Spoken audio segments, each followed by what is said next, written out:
Okay, good morning, everybody. We want to welcome you to Spring Conference.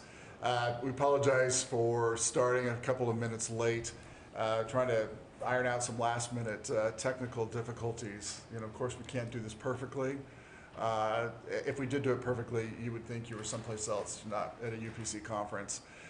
So anyway, we want to welcome you. Thank you for your patience. For those of you that don't know me, that are new to the prosecution world, I'm Bob Church. I'm the director of the Utah Prosecution Council. To begin with, we want to thank Bill Francis and the Imagination Company for doing this broadcast for us. He's going to do the recording that we will get posted up on our webpage a little bit later, hopefully by next week sometime. I want to thank Layton City for hosting. We're in the Layton City Council chambers. Appreciate Steve Garside and his staff who are working feverishly right now behind the scenes getting John and Lance's presentation up and running. To kind of lighten the mood, I know we've got an audience of one right now, but who knew that pop culture was going to predict our future? The city is headed for a disaster. Hopefully you guys can hear the sound. What he means is Old Testament. Yeah, they are. Okay, I'm not seeing what you are seeing, so let me apologize. There we go. Okay, so let me bring it back up. Here we go. Who knew pop culture was going to But you could accept the fact that this city is headed for a disaster of biblical proportion. What do you mean, biblical? What he means is Old Testament, Mr. Yes. Mayor. Real wrath of God type stuff. Exactly. Fire and brimstone coming down from the skies. Rivers and seas boiling. 40 years of darkness, earthquakes, volcanoes. The dead rising from the grave. Human sacrifice, dogs and cats living together, mass hysteria. Okay, so actually, I have a dog and my wife has 2 cats, so we have been living with dogs and cats living together for some time. What I never thought we would see is that there would be a time when that we could not spare a square. Excuse me, I'm sorry. This is kind of embarrassing, but there's no toilet paper over here. Are you talking to me? Yeah, I just forgot to check, so if you could spare some. No, I'm sorry. What? No, I'm sorry, I can't spare it. You can't spare it? No, there's not enough to spare. Well, I don't need much. Just 3 squares will do it. I'm sorry, I don't have 3 squares. Now, if you don't mind. 3 squares? You can't spare 3 squares? No, I don't have a square to spare. I can't spare a square. Oh, is it 2 ply? Because if it's 2 ply, I'll take 1 ply. 1 ply. 1 puny little ply. I'll take 1 measly ply. Look, I don't have a square, and I don't have a ply. No, don't, I beg you. Okay, so hopefully wherever you are at, you've got plenty of squares to spare today. But seriously, we're glad you're with us, and I hope that you guys are staying sane. That's a question I've been asking people. Are you staying sane? So not so much as about staying healthy. So for those of you that are going to watch this later, okay, sorry guys, we've got 2 screens running here. There we go. We're going to be recording this in 60-minute blocks. So for those that come back and watch this after the fact, you don't have to sit through, 11 hours of conference. As I said, we're going to be recording this and posting it to our webpage. We hope to get those up next week. So again, if you're not able to watch the entire conference today and tomorrow, you'll be able to go up to our webpage and pull those up. It's at upc.utah.gov. The restrooms, for those that are here in the audience, out this door, hopefully you all know where your restroom is at home. And lunch, we will not be having chicken fajitas today. It will be whatever you are serving at home. Sorry, that's a joke for Steve Garside, who's sitting here with us. Okay, you can ignore the dates that are on these slides, these next couple of slides. I cut and pasted this from spring 2018. What I want, and this is an old look on our webpage. The reason that I'm pulling this up is I want to make sure that everybody knows where you need to go to log in to do your course evaluations. Is you will go to our webpage. Click on the members link, which is there in the upper left-hand corner. Okay, you will get a drop-down menu, and if you have not signed up as a member on our webpage, it will give you this member registration. What we ask is that, or what I ask is that when you register, that you use a government email address so that I know that you work for a government agency. If it's a Gmail or a Yahoo, I have to send you an email, confirm that you work for the government, work for a prosecution agency. And depending upon where you work, that will depend on the level of access that you get on our webpage. Okay, there are going to be 2 places where you can complete your course evaluation. Okay, there you go. One is under that members tab. You'll click on that and it will bring down this evaluations page. When you click on, and that's the first place you can do the evaluation, or you can go over to the training tab and it will bring this drop-down menu and you click on evaluations. Okay, that will then open up the conference evaluation, and if it doesn't default to 2020 Spring Conference, then just click the down arrow and find the appropriate conference and then select it. Okay, so then what will happen there is, just make sure I'm up with everybody, is it brings up the evaluation again. This is from 2018, so you can ignore that. You will give an evaluation for the presenter, as well as I'll leave any comments. Well, I want to make sure that everybody understands that that this is completely anonymous. Any comments that you leave are not attached to your name. At the bottom of the screen, there is a submit button and a save progress. The submit button means that you are done evaluating, whereas if you are making comments throughout the course, for each presentation, you want to hit the Save the Progress tab. Okay, let me realize that I'm not caught up with you guys. There we go. Okay, a couple of comments about the course evaluation is you are not going to be able to register, you're not going to be able to complete your evaluation until UPC receives your registration fee.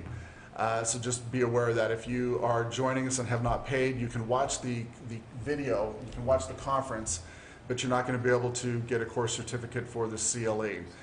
So in other words, like I said, no CLE until you have paid. For those that need to report their CLE this year, we need to have you complete the evaluations by May 31st. In other words, what I'm saying is we will leave the evaluation open for a period of time, but if you need CLE for this reporting year, you need to have it done by May 31st. Okay. For prosecutors, there is an additional survey. What has happened this year is that the legislature is requiring that all agencies that receive state funding, that we report to the legislature how we're doing. UPC, we have to report on 3 areas for this year. So there's going to be 4 questions that we ask covering 3 areas. So the first question that we're going to ask is what percentage of CLE comes from UPC conferences? And there will be 4 options for you to answer. The next question is, in the last 12 months, have you attended a UPC conference or training where you learned about using a trauma expert at trial? You click yes or no. And then if yes, there are additional questions as to how likely you would be to use that trauma expert. The next question we're going to ask is, in the last 12 months, have you attended a UPC conference where you learned about presenting evidence in a case where a victim is unable to participate in the prosecution for any reason? Yes or no? And then again, if yes, how likely you'd go to trial without the participation of the victim in that case?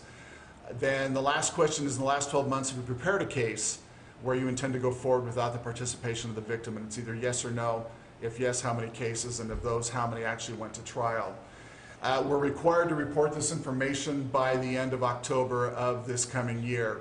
We realize that our numbers may be skewed. We're just starting this new performance measurement requirement. And so some of you may not attend any of these conferences, and obviously you would respond appropriately. Thank you for being patient as we work through this survey and the CLE evaluation forms. So if you have any questions, concerns, contact either Ron Waite, Marilyn Jasperson, or myself, and there's our contact information. So that is all I have, and so Marilyn, behind the scenes, is going to switch us over to Jeff Buman, and he's going to talk to us a little bit about SWAP.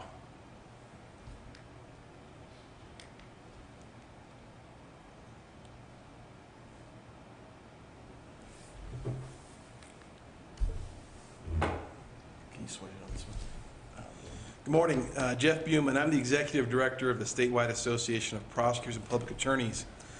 This year I thought I'd take this opportunity to talk a little bit about what SWAP is and what it does for prosecutors. So first of all, who is SWAP?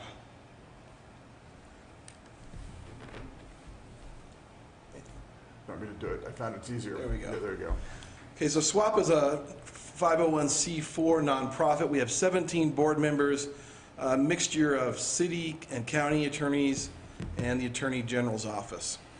We have an executive board which includes Steve Garside, Trish Cassell, Ryan Robinson, and James Swink, who are all city or county attorneys throughout the state. And they have me as a part-time director. SWAP's mission is to advocate the policy for prosecutors and public attorneys in Utah. We also provide leadership on legal and policy issues related to the fair administration of justice or criminal matters and the effective administration of government or civil matters. And we enhance communication among our partners. So what does that mean we actually do? 70% of the time that SWAP spends during the year is spent with the legislature, before, during, and after the session. And when I say SWAP, that's not me, that's a whole large team of prosecutors, including the Salt Lake District Attorney's Office, the Attorney General's Office, city and county attorneys, Utah Prosecution Council to a certain extent. We'll talk about that in a second. CivLAC, which is a number of civil attorneys that work for the county attorneys, and SWAPLAC, which is the criminal deputies and assistant city attorneys working on criminal matters. 15% of our time we spend working with communicating with other organizations, and 15% on policy development like our best practices committee. All right, so when we talk about how we spend that 70% of the time, let me back up a little bit and talk about the differences between SWAP, Bob at UPC, and the UCDAA, which is the Utah County and District Attorneys Association. Many years ago, long before I was a county attorney, there was a split where we decided, and I say we before I was here, that because UPC is funded by legislative dollars, essentially, or at least controlled by the legislature, their funding, that it was not advantageous to have them lobbying as well. So the training arm is controlled by UPC, and the lobbying and policy arm is controlled by SWAP. And then the County and District Attorneys Association have their own organization which does a number of things, including training and policy. During the session, UPC also helps a little bit with expertise on certain subject matters as we do our lobbying. That's why they're included on that last slide. But during the legislative session, you'll find that almost every bill that we'll review, I think tomorrow, has either been touched in some way or driven or proposed by someone on the SWAP team. And we're talking about dozens and dozens and dozens of bills. But one of the things that you don't see in the spring conferences is what does not happen at legislature. Basically, SWAP spends a lot of time on the defense. A great deal of what we do is trying to protect our ability to effectively manage our offices and to pursue justice in the criminal courts. And that mostly involves a lot of defense work. So in this presentation, I've decided just to pull a few of those things that we did this year that you won't see that really did further the mission of SWAP and help us be able to do our jobs. I have 8 examples that I pulled from this session that I'll talk about briefly. There's many more. The first one, House Bill 288, Prosecutor Data Collection Amendments. This started last year at the end of the session when a legislator proposed a bill that would have drastically changed the way that we operate. It would have provided a great deal of oversight to prosecution offices. Over the interim, we worked with that legislator a great deal, and you'll see tomorrow what resulted is basically a bill that now only collects data from prosecutor offices. And we also got a soft commitment to help us obtain more funding for more e-prosecutor licenses. So essentially, what started out as a very bad bill for prosecutors, we hope will end up as a good bill for us. There we go. Second example, insanity defense. So this is the second session where insanity defense was proposed. This is a bill that would drastically change the ability of defendants to assert that insanity defense, would have broadened it extensively. Furthermore, if passed, it would have overburdened the state hospital's forensic unit and basically removed all of the civil beds that we have access to at the state hospital. So twice now we've been able to defeat that bill during committees, but unfortunately it's been very, very narrow, and that bill will probably come back again. Third example, law enforcement use of biometric information. This bill as proposed would have given a perpetrator basically an absolute right to not provide facial recognition, iris recognition, fingerprint scanning, voice recognition, whatever it is, to a police officer trying to open up an electronic device, even with a warrant. We were able to modify the bill eventually to the point where we were happy with it, but then it never got a hearing. Example 4, child abuse and endangerment amendments. This bill also started out in a manner that would have drastically undermined our ability to basically go after these drug houses where children are found.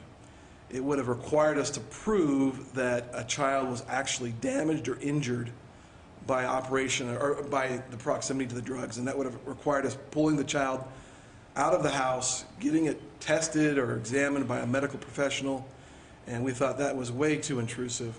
We're able to modify that bill extensively, and you'll see tomorrow that now it makes really only minor tweaks, ones that we were happy with. The fifth example, amendments to asset forfeiture. As you all know, asset forfeiture has been churning through the legislature for many, many years, and it's been our ability to do civil asset forfeiture has been greatly eroded over the past 10 or 12 years. Nonetheless, the attacks continue. Really, many advocates that we're opposed to want to just get rid of civil asset forfeiture in its entirety. But it's a tool that we need as prosecutors, and we're working to preserve. So this last year we spent many, many months working on a compromise bill, one that would have given us some leeway to do some things that are right now prohibited, would have given some, what I would call, some victories to the other side that we thought were mostly eye candy, but the ones that they were seeking were important to them. We thought we got there, but at the very last minute, everything kind of didn't necessarily fall apart, but we just ran out of time. So we'll probably be addressing that again next legislature. But the good news is we still have civil asset forfeiture. Example 6, criminal discovery. At least 2 senators have proposed bills that would really ding prosecutors and police officers during this criminal discovery process. If we made any mistakes, it would have shortened timelines. One of the bills would have provided criminal penalties for prosecutors or police officers who made mistakes, even if they weren't necessarily willful.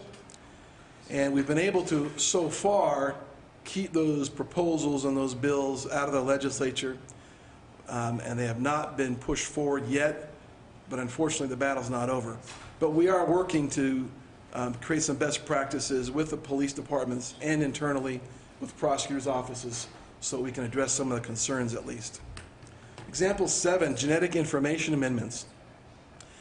This bill would have greatly curtailed or even prohibited us from obtaining information from private and some public DNA databases.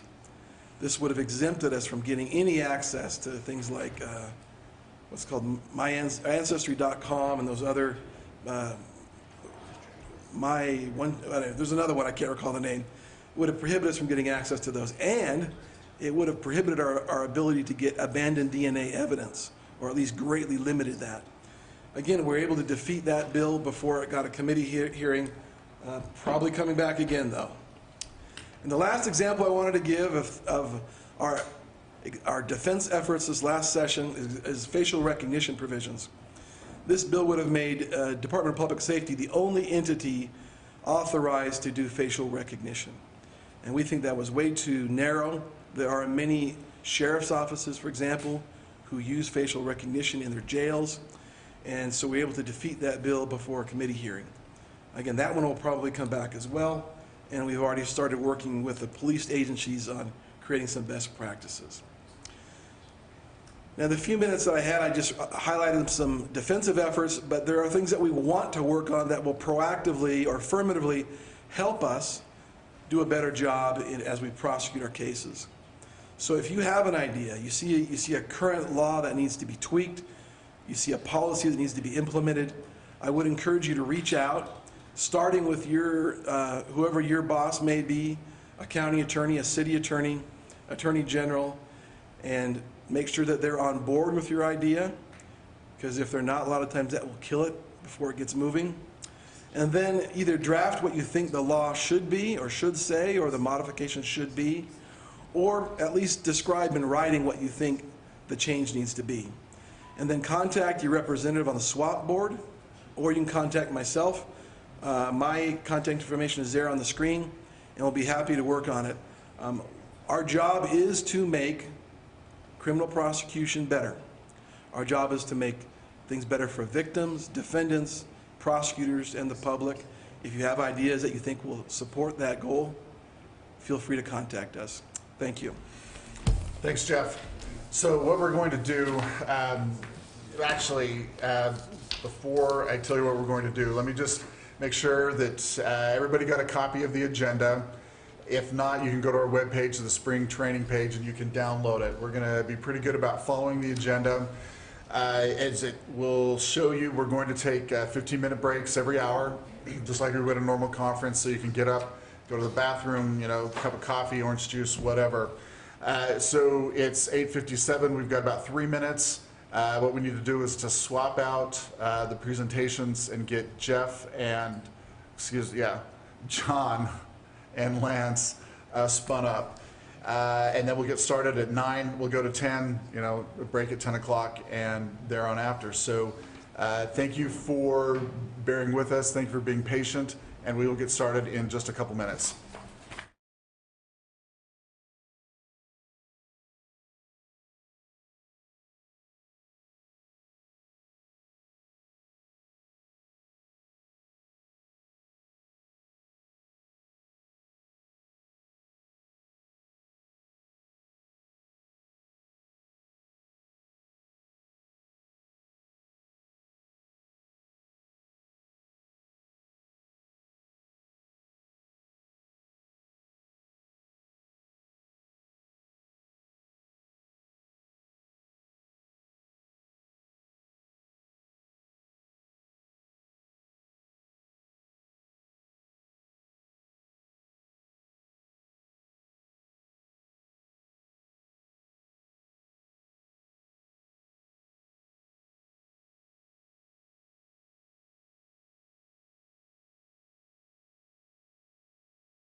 Welcome everybody to the Spring 2020 Case Law Update. I'm John Nielsen. I am an Assistant Solicitor General in the AG's office, and with me is Lance Bastian from Utah County. Hello. So here we go. We'll start out this year with a quick retaliatory arrest claim. We talked about retaliatory prosecution claims last year. This one is somewhat related to that. Nieves v. Bartlett. Question in this case: does probable cause for arrest defeat a retaliatory arrest claim? The answer is yes, usually, or if you really dig into the opinion, almost always. So if anybody's looking for a good time in the era of social distancing, and you want to get drunk, slap on some skis, and be pulled behind a snowmobile at 90 miles an hour, then just head on up to Alaska and attend Arctic Man. It's basically the Burning Man of Alaska. One writer described it as a, quote, week-long booze and fossil-fueled sled neck revival bookended around the world's craziest ski race, during which something like 10,000 partiers and their snow machines disgorge onto Camp Isabel's 300-acre pad to drink, grill, fight, and drink one last time before it all melts away. So clearly this is a recipe for peaceful interactions where nothing ever goes wrong, right? During that week, it actually becomes one of the largest cities in Alaska, and the event culminates in one of the toughest and most dangerous downhill ski races in the world, 5,800 feet high, then dropping to 1,700 feet in under 2 miles, where the skiers are then joined by their snowmobiling partner to speed to the finish line. So, like I say, recipe for peaceful interactions, right? Because it's in the middle of nowhere, Alaska, police are in short supply, so they bring in people from all over the state. They fly in officers from other localities, from state troopers, that sort of thing.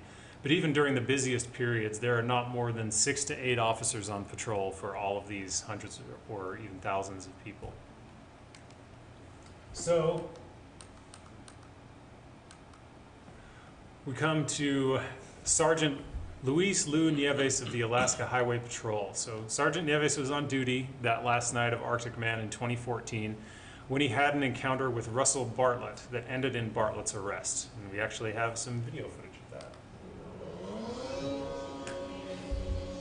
For 3 days, campers turned the Hoodoo Mountains into Alaska's 4th largest city. It's Arctic Man.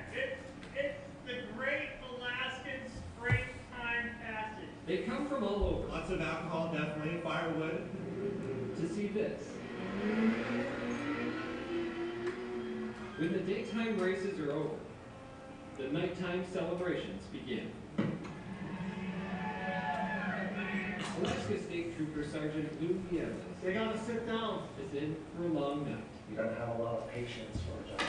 We're gonna contact this individual here. He's riding around with no headlights. Stops like this are pretty routine. But the fact that we have so many drones out here, I'm really worried that you're gonna get hit. A motorbiker with no headlights is given a warning. You stopped, you didn't run, you've been polite. A dangerous driver is told to slow down. I know we're here to have fun and stuff, I know that. And a snow machiner is pulled over, suspected of DUI. Well, looks like these guys are good to go.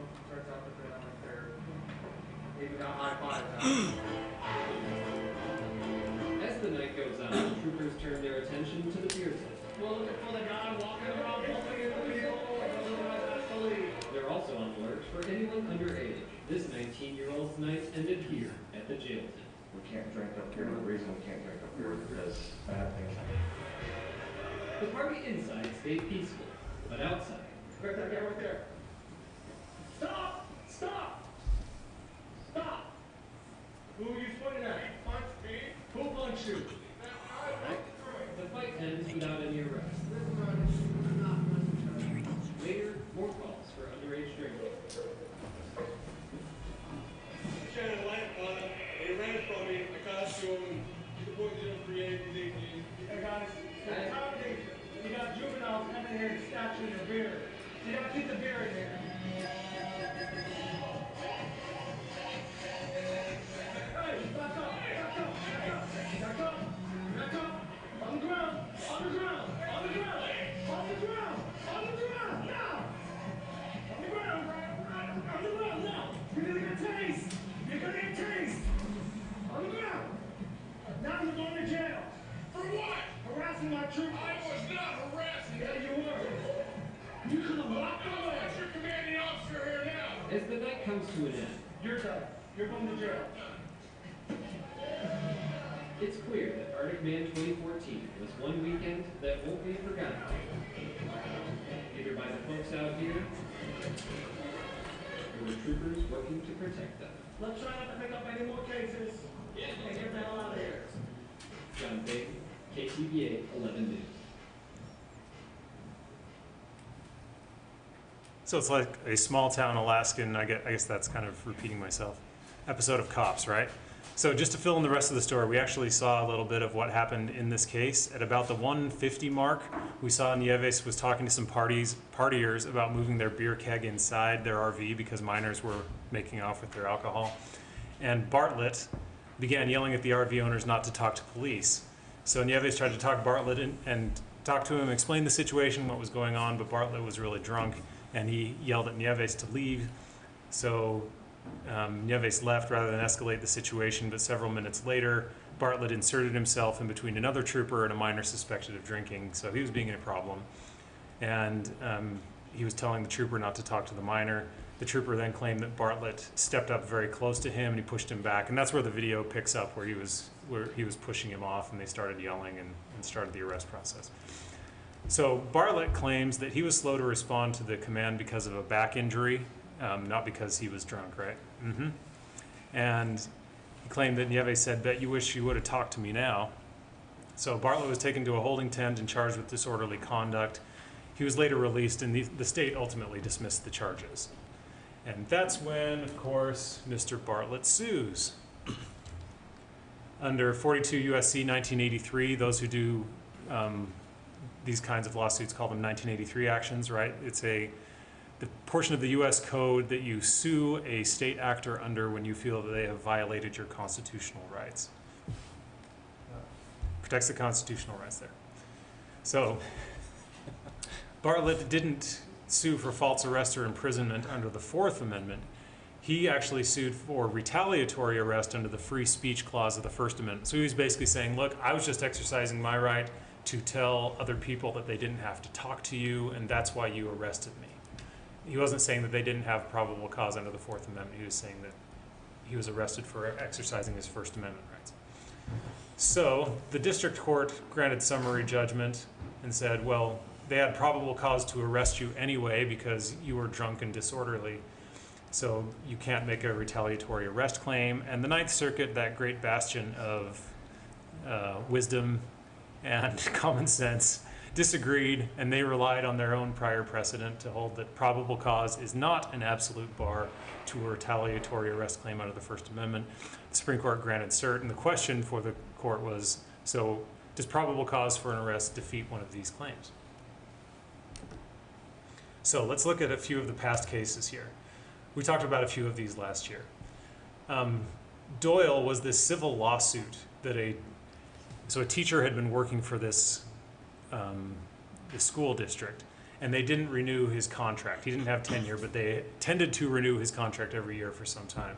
And they said they didn't renew his contract because he had an unprofessional demeanor, and by that they meant he would get in fights with other teachers and staff, including my favorite, one over his not getting enough spaghetti at lunchtime. So he started making obscene gestures at students and yelling. He's flipping people off. He's swearing at everybody. It's a wonder this man was not, rehired to educate our children. And at one point, he called a local radio station to complain about the school board. And even though that was protected speech, the court said, look, because he brought a retaliatory firing claim and said, well, I was only fired because I went on the radio and complained about what the school board was doing. And they said, actually, they also had very good reason to fire you because you were getting in fights with staff and students and flipping them off and swearing at them. And that is not very conducive to a good educational environment. So under that, the court said, you have to show that the protected behavior, in this case, him going on the radio and complaining, was the but-for cause of his being fired. And under those facts, they're just, that might have been a little icing on the cake, but really, he was fired. He would have been fired had he not done that anyway, right? That was the upshot of Doyle. Hartman v. Moore. So Moore was a retaliatory prosecution claim. This was back in the 80s, and he created a machine that could read envelopes to help route the mail. And the Postmaster General thought, well, your technology reads the whole address, but we have this other competing technology that just reads the zip code, and that's actually a lot more efficient, because if we can get it down to the zip code, then the letter carriers can get it to where it needs to go, and their machine is much less expensive. But Moore was a very persistent kind of guy. He went and lobbied a bunch of congressmen and eventually got Congress to buy off on his tech and said, okay, the post office is now required to use this wonderful machine that I've created. But then the contract ended up going to somebody else, and postal inspectors ended up investigating Moore for his lobbying efforts, trying to see if there was anything that he could be charged with. And he was charged for a very brief period of time, but then it was dismissed for lack of evidence, and the case went away. So he said, well, you only prosecuted me for exercising my First Amendment rights to petition the government. I sincerely felt that my technology was the best way to help deliver the mail in a timely manner, and you were only trying to prosecute me because I was doing my best as a concerned citizen to convince Congress of that. And the court said, well, they had probable cause to charge you, for the grand jury to indict you, so that defeats your retaliatory arrest claim. So Lozman, we talked about this one last year, or a couple of years ago, I guess. That's Thane Lozman. He's the guy who lives down in Florida and is constantly suing the city and city councilors of Riviera Beach. He basically created a floating house, and he parked it in their marina for a while. And because of the way that he had constructed it, it wasn't quite a boat and it wasn't quite a house under maritime law, under admiralty law. It was a very complicated, kind of weird, funny case. And he has brought lawsuit against them twice and won. The first time was getting money back for them destroying his floating house. And the second time was for him standing up at a city council meeting complaining, and about 3 seconds into his presentation at the city council meeting, they just arrested him and dragged him out of the room because they were sick of hearing from him. And the court said, no, you can't do that. So he brought a retaliatory arrest claim, and the court said, well, just because you had probable cause to arrest him doesn't necessarily defeat his claim under those narrow circumstances, because he was actually in the process of exercising his right to address and petition the government at the time you arrested him. And what he alleged was kind of a special thing. He said, the city council of Riviera Beach actually has a policy to arrest me whenever they see me at one of these things.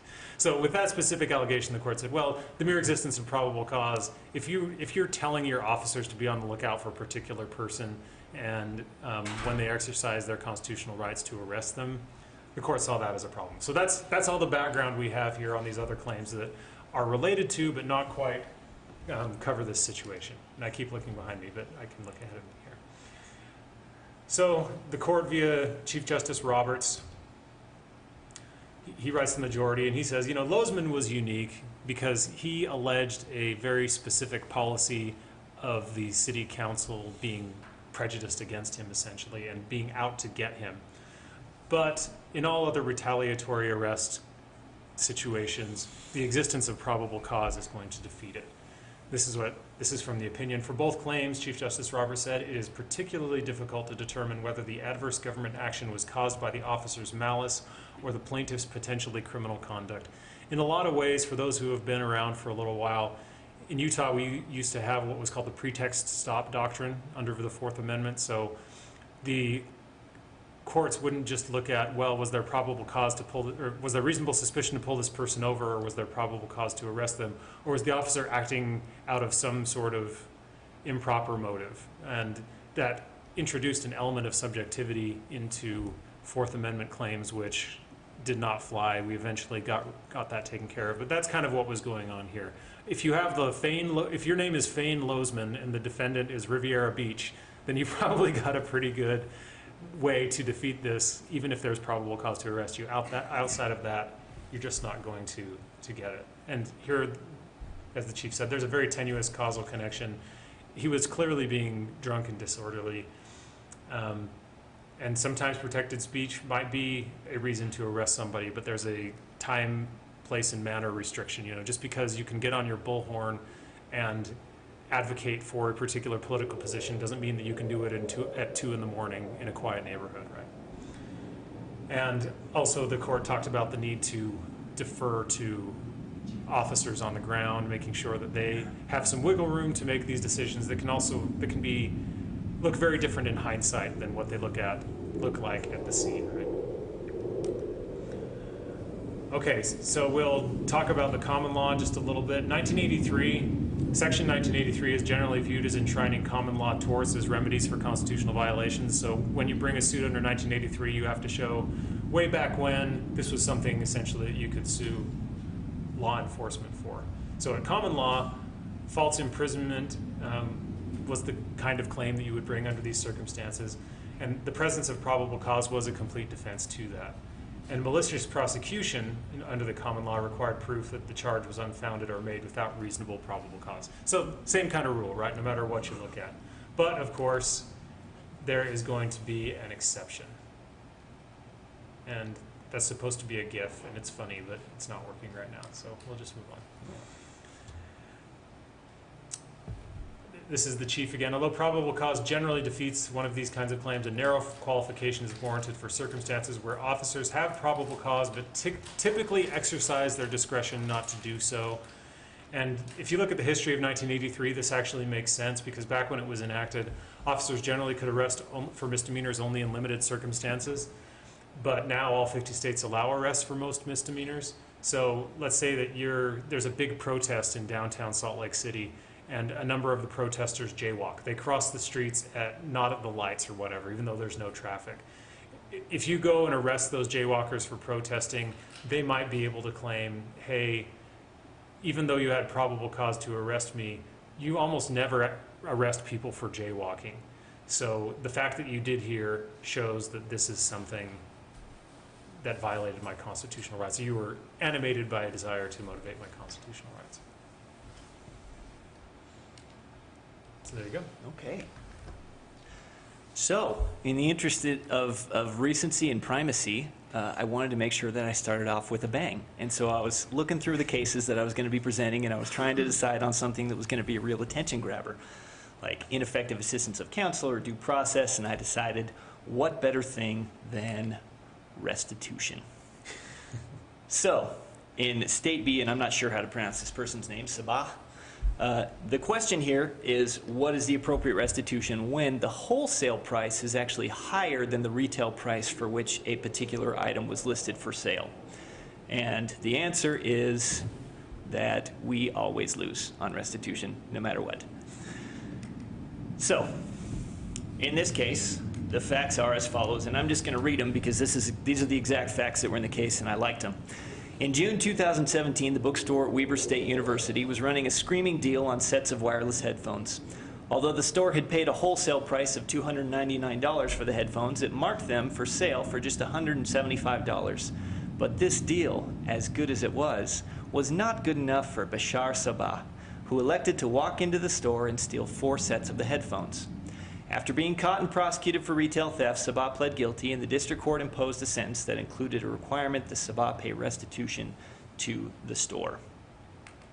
So, at the restitution hearing, the various parties argued their positions. The state said that the appropriate restitution, as is always the appropriate restitution in a retail theft case, is the wholesale price.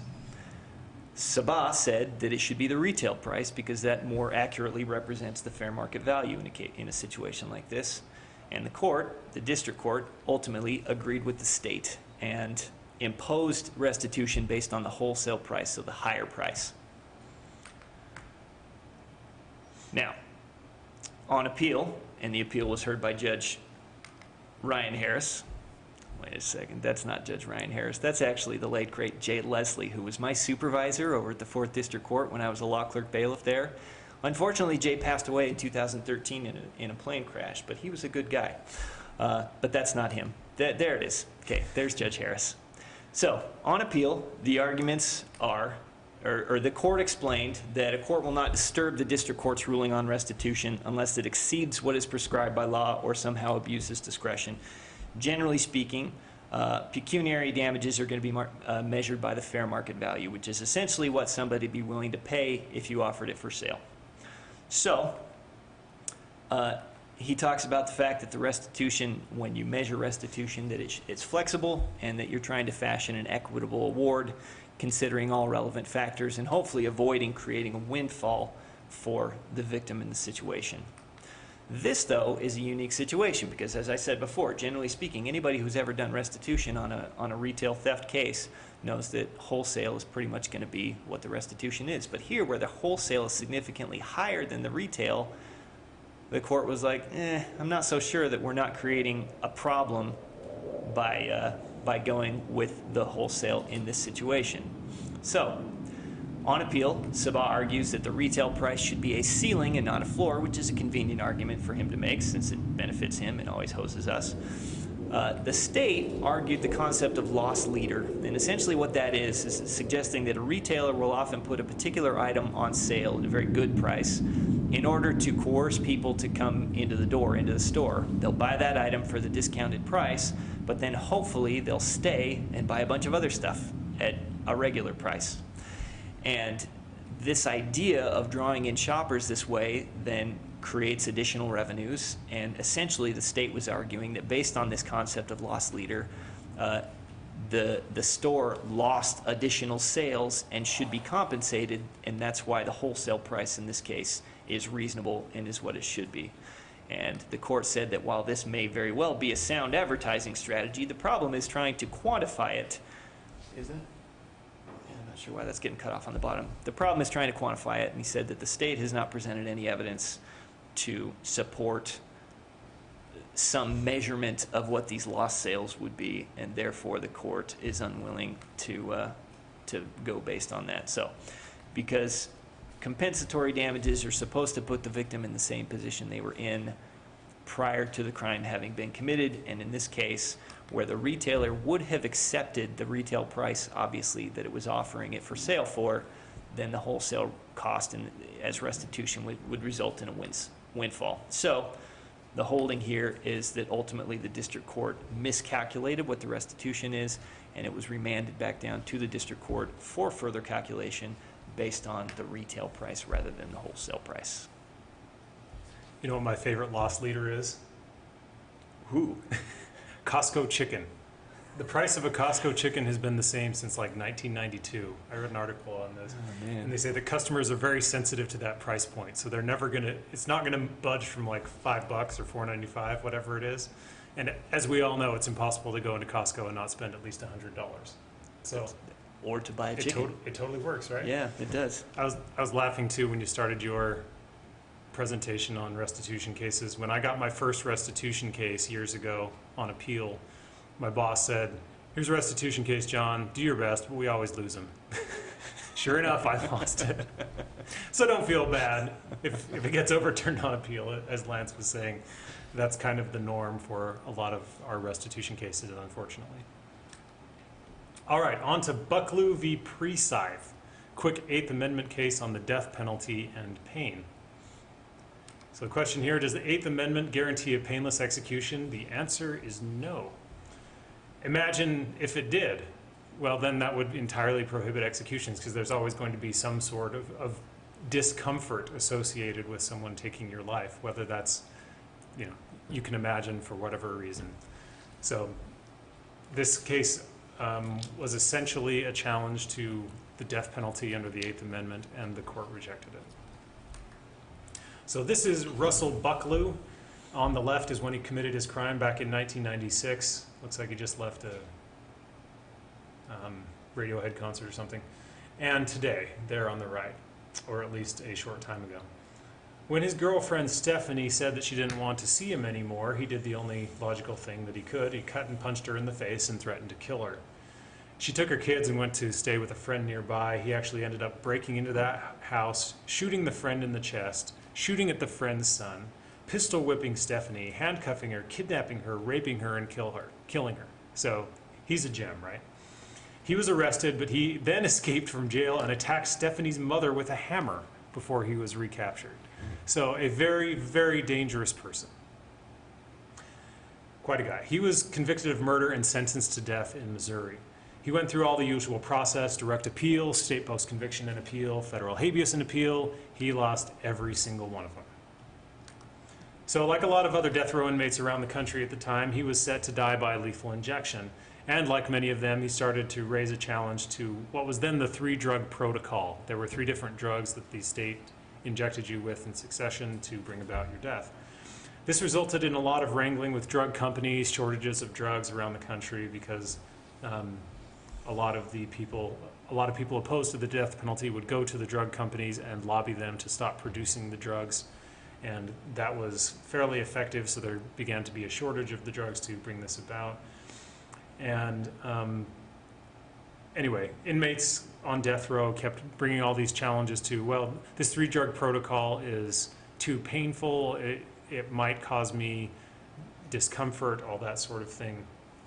And after the dust settled on which drugs could be used, the Supreme Court decided a case called Bays v. Reese back in 2008 that said, look, if you're going to prove an 8th Amendment violation, the petitioner has to identify another protocol that would substantially reduce the risk of severe pain.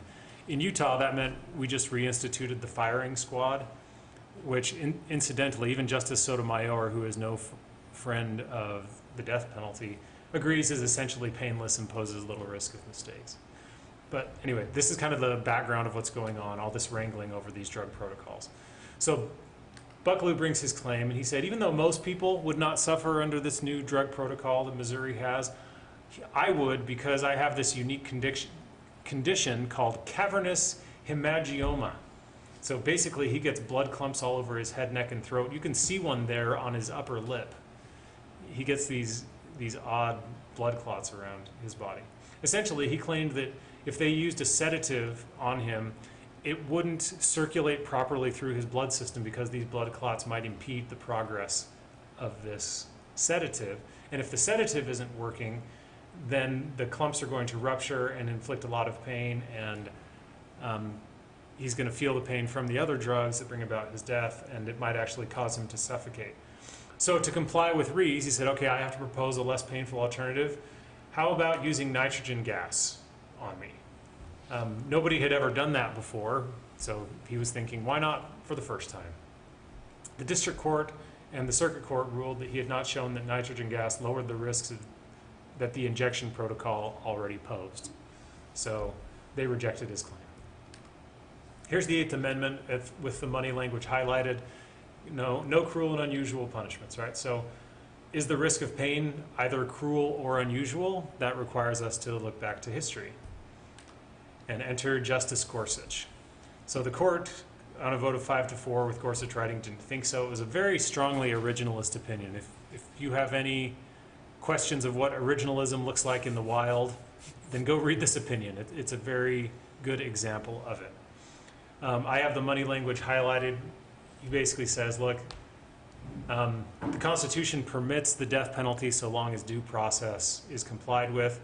And death was the standard penalty for serious crimes at the time of the founding. So every now and then somebody tries to claim that the death penalty violates the Constitution because it in itself is cruel and unusual. But the Constitution itself permits the death penalty for things like treason. So the court, again, narrowly, but given the current composition of the court, just said, we're not going to go there. You're not going to convince us that the Constitution does not permit the death penalty when the Constitution itself permits the death penalty. But at common law, he said, what they were talking about were things that were intentionally cruel. So things that, when you're using torture or disgraceful methods like drawing and quartering, disemboweling, all the kind of stuff you might see if you watch Braveheart, right? These things had fallen out of use, and by the time of the founding, those were unusual because they were not the usual means of bringing about an execution. So if something is unintentionally cruel, that is, it's not meant to inflict pain, but it's not entirely painless, those things weren't unusual at all. Things like hanging were common, and somebody could live for a time while they were being hanged. If their neck didn't snap immediately, they might suffocate, that sort of thing. The court said, whatever the morals of causing somebody pain when taking their life, that was not forbidden by the Eighth Amendment as originally understood. So the Eighth Amendment, what it does stand for, as the court says here, doesn't guarantee a painless death, but not merely one by outdated methods that were meant to inflict pain. And incidentally, the court says, we're kind of out of the business of intentionally inflicting pain. In fact, states have gone out of their way to find methods that inflict as little pain as possible, maybe just the pain of being pricked in your arm by the needle, essentially, right? So we're not headed in a direction, this isn't the kind of opinion that's going to open up the floodgates to grisly executions, right? That's not how we do things anymore. Okay, thank you. By the way, is striven, is that a word? Oh yeah, okay. It's the past participle of strive. I mean, I figured, but still, I've never used that word in that You context. could say strived, they're both acceptable. Okay, like pled and pleaded. Mhm. Although it's pled, by the way, it's not pleaded. Anyway, so this next case, State v. Carrick, has come to be affectionately known as the Man from Snowy River case, hence this fun clip that we're all going to enjoy for a minute.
I don't know why the dialogue there is in a different language. Stop asking questions.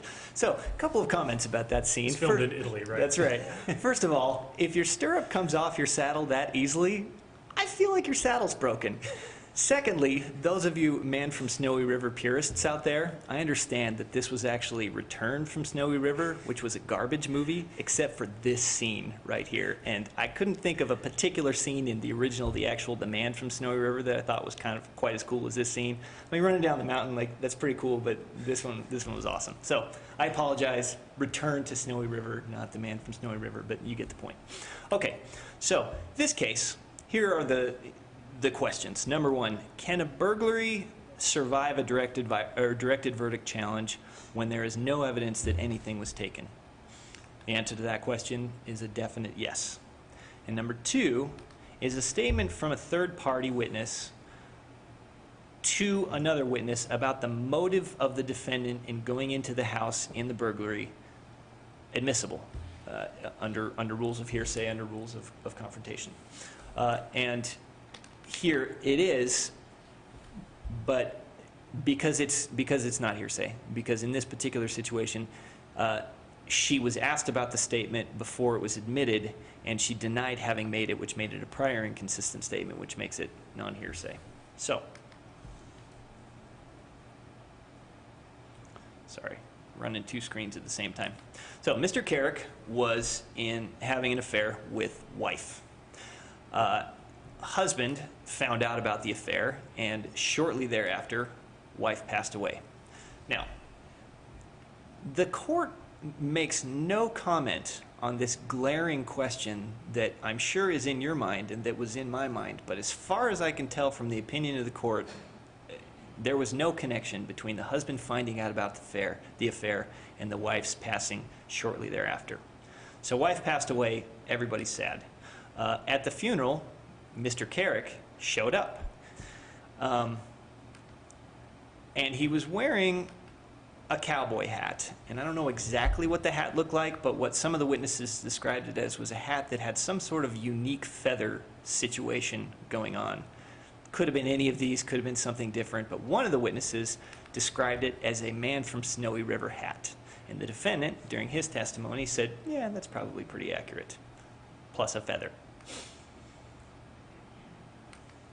On the day of the funeral, right after the funeral, a couple of the neighbors to husband and wife who had been in attendance at the funeral came home right after and saw a man with a distinctive hat that had a feather on it that looked like the man they had seen at the funeral with that same distinctive hat, crawling in through a garage window in the home of husband and wife. And then a short time later, they saw him crawling back out that same window. He didn't seem to have anything that he was carrying or anything with him. He went, jumped into an SUV that was waiting for him and drove away. Officers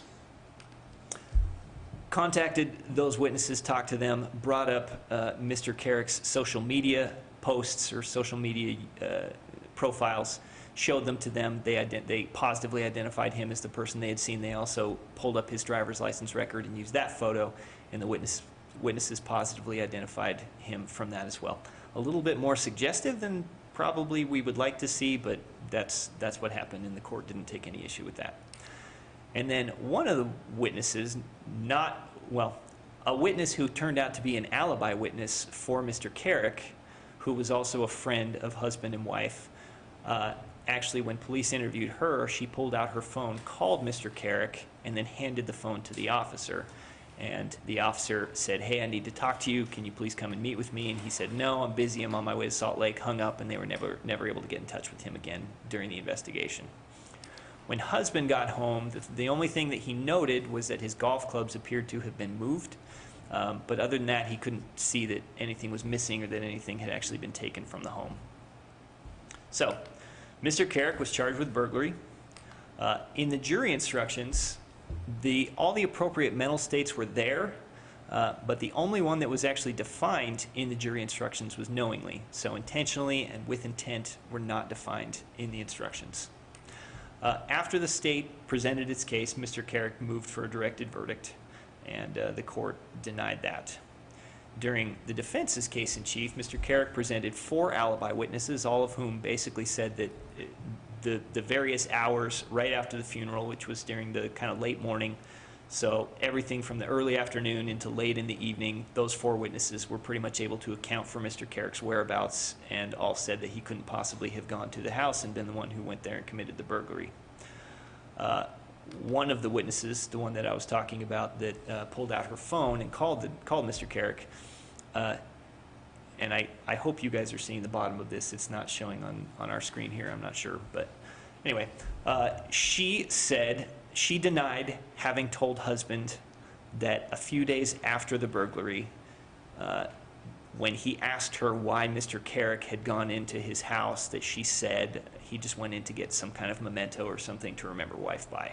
She denied having made that statement. And further, she said, "I told husband when I did talk to him that I actually thought it was wife's cousin who had committed the burglary because he's known to do that kind of thing, specifically during funerals." So, on rebuttal, after her cross-examination, where she denied having made that statement to husband, they called husband to talk about it, to talk about having spoken to her a few days later and her having said that Mr. Carrick went in to get a memento or something to remember her by. The defense objected based on hearsay, and the court overruled the objection, saying that it wasn't being offered for the truth, but it was being offered to impeach the witness. Ultimately, Mr. Carrick was convicted of burglary. So, on appeal, and Judge Gregory Orm was the one who handled this for the Court of Appeals. Wait a second. That's not Judge Orm. That's Michael Jeter, which you may know from such films as Waterworld, Open Range, and The Green Mile. There's Judge Orm. Okay, so he did the appeal here. And Mr. Carrick on appeal argues ineffective assistance of counsel and requested a 23B hearing to send it back and to be able to present evidence of all of his counsel's various failings, which included quite a list of things. He said that he should have gotten an expert to talk about eyewitness testimony. He should have investigated some of the CSI practices used by law enforcement. He should have gotten additional alibi witnesses. He should have investigated cousin better. He should have investigated an officer's relationship with the neighbor, as well as the fact that he knew the code to their garage, therefore he would not have gone in through the window. The court allowed 23B on 3 issues: the alibi witnesses, the cousin, and the garage code. So at the 23B hearing, the court made the following findings. That Mr. Carrick failed to make his counsel aware of any other alibi witnesses besides the 4 that they had in fact called at trial. That Mr. Carrick had told his counsel about the garage code, and that the defense investigator had looked into Cousin, and aside from his relationship with wife, that there was nothing to indicate that he was involved or to put him at the scene or connect him in any way to this crime, so they had not pursued that further. On appeal, Mr. Carrick makes 4 primary arguments, one of which has 4 sub-arguments, so buckle up.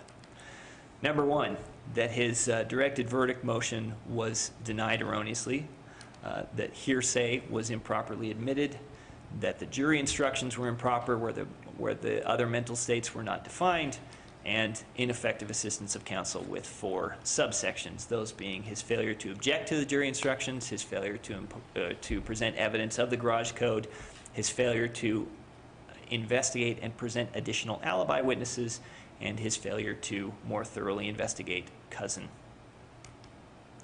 So, the issue of directed verdict. Carrick basically says that the state failed to show that he had an intent to commit theft, even if he had entered the property, which he also denied. The court says intent can be proven by circumstantial evidence. See, proven, not proved. And that some of that may include the manner of entry, the time of entry, the contents of the building or house, the actions of the defendant surrounding the time frame, the totality of the circumstances, and any explanation that the defendant might have given. The court in this case feels that there was ample evidence to support the conviction, including the fact that he had been having an affair with wife, the fact that he was emotionally upset over her death, his manner of entry and exit, his desire to get a memento, and the timing relative to the funeral. The court said that there is at least some evidence, even if it's not ample, which is all that the law requires. Now, as to the hearsay statements, and this I kind of addressed it in the opening there. So the witness denied having made the statement when she was cross-examined, making it a prior inconsistent statement. And a prior inconsistent statement is not just an exception to hearsay; it is non-hearsay. Carrick's argument was that it shouldn't have been able to be used substantively. The court addresses that in a couple of different ways. Number 1, it says, well, and the substantively that he means is the way it was argued in closing statements or closing arguments. The court says, well, if you didn't like how it was used in closing arguments, then part of your appeal should have been that your counsel was ineffective for not objecting during closing arguments, and you didn't make that argument. So you don't get to challenge that in this way now. But also, the fact that it's non-hearsay as opposed to an exception to hearsay, or as opposed to something that would be hearsay but that's not being offered for its truth, means there's no limitation on your ability to use it substantively. You don't have to argue something that doesn't go to the truth of the statement because it's just not hearsay, so you can argue anything you want. So no issue there with the alleged hearsay statement. On the jury instructions, this was not preserved, so he has to argue plain error. And specifically where the trial court asked counsel if he had any issue with the jury instructions, and he said he did not. Oops, got a little ahead of myself here. The court found this to be invited error, the purpose of which is to essentially discourage parties from intentionally creating errors in the system to be able to then raise them on appeal. And because of the stipulation, he cannot proceed under plain error. Invited error and plain error can't exist in the same plane. So he's going to have to attack this through ineffective assistance of counsel, which, of course, he did. Now, ineffective assistance, and you'll recall that there were 4 things that he was arguing here. He has to show deficient performance, which is going to be that the performance fell below an objective standard of reasonableness. He also has to show prejudice, which means that but for the errors, the results would have been different. We're going to talk about this standard a lot today because I have like 17 ineffective assistance of counsel cases. So you're welcome. Yeah, thanks, John. On the jury instructions, ineffective assistance of counsel. Nobody objected as far as the lack of a definition of intent, which the court finds perplexing, as do most of us. But it happens, and we all forget things, and trial can be a very busy time. So, ultimately, what the court decided with respect to intent and the lack of a definition there is that the definition of intent, the legal definition or intentionally, is so close to just the common community understanding of those terms that the court's not concerned that the jury would have done anything but apply the appropriate definition. They also found it significant that the state's arguments didn't go outside of that sort of common understanding of what intent or intentionally means too. So even though it wasn't specifically defined, basically the fact that that everybody's understanding of what intent or intentionally means jives with the legal definition of those terms, that it was harmless. The garage passcode. So again, the defendant says that he would not have gone in through the window because he knew the code to the garage and he could have just opened the garage door using the code. And counsel did not present evidence of that. The court says a couple of things. First of all, there were 4 witnesses who identified Mr. Carrick as being the person who went into the garage. Also, there could be reasons, even if he had known the code, why he may have gone in and out of the window in any event. Number 1, drawing attention to himself by opening the large garage door in the front of the house. Number 2, so that he could actually come in and make this very argument, saying, I know the code, and if I know the code, why would I go in and out of the window? And number 3, which the court didn't say, but my thinking was the system may very well catalog every time the garage door opens and closes, and so if somebody goes back and looks at the system history and sees that it opens and closes using the code, that they would be able to narrow the list of suspects to people who knew the code. In any event, the court says it wouldn't have made any difference because of these alternative inferences the jury could have drawn from this argument, and it wouldn't have done him the good that he thought it would have done. Additional alibi witnesses. So the trial court found that he had not disclosed that there might be potential other alibi witnesses to his counsel. The court says counsel is required to investigate, but they're not required to investigate the entire world. And where they had 4 solid alibi witnesses that they already presented to say that not going and looking for more was ineffective assistance, the court's just not going to go there. So he says counsel's performance was not deficient. And then finally, as far as ineffective assistance, the investigation of Cousin. And this is interesting to me because they did investigate Cousin. And the defense investigator basically came to the conclusion that based on the physical features of Cousin as compared to Mr. Carrick, Cousin's unknown whereabouts at the time this happened, and the fact that there is nothing else to tie Cousin to the scene of the crime other than the fact that he's wife's cousin and has a propensity to do this, that they didn't investigate further. So the court assumes without deciding that failure to investigate further was in fact deficient in this case, which I was very surprised by because I don't know why he needed to make that assumption. They did investigate, and they did investigate pretty thoroughly. So for him to say that he has to assume that the failure to investigate further was deficient is odd, and I don't know why they did that. It's also interesting, and you'll see this in some other ineffective assistance cases, where the court feels the need to tackle the 2 prongs of ineffective assistance, so the deficiency prong and then the prejudice prong, in that order. Therefore, having to say, well, we're going to assume deficient performance here, but then we'll jump to the prejudice prong and find there was no prejudice. In some of our Supreme Court of Utah cases, you'll see that they didn't bother with that. They just skipped right over the deficiency, went right to the prejudice, and decided the case on that basis that there was no prejudice, not ever having addressed the deficiency issue, because where both have to be met, it makes some sense to take them in that order and probably to analyze them in that order. But as far as the case, the court having to say, well, we're going to assume deficiency so we can get to prejudice, I don't think they have to do that. In any event, he said there was no reasonable probability of a different outcome because the investigation of Cousin just wasn't going anywhere. So the holdings in this case. No error in either the directed verdict, the hearsay objection, or the jury instructions.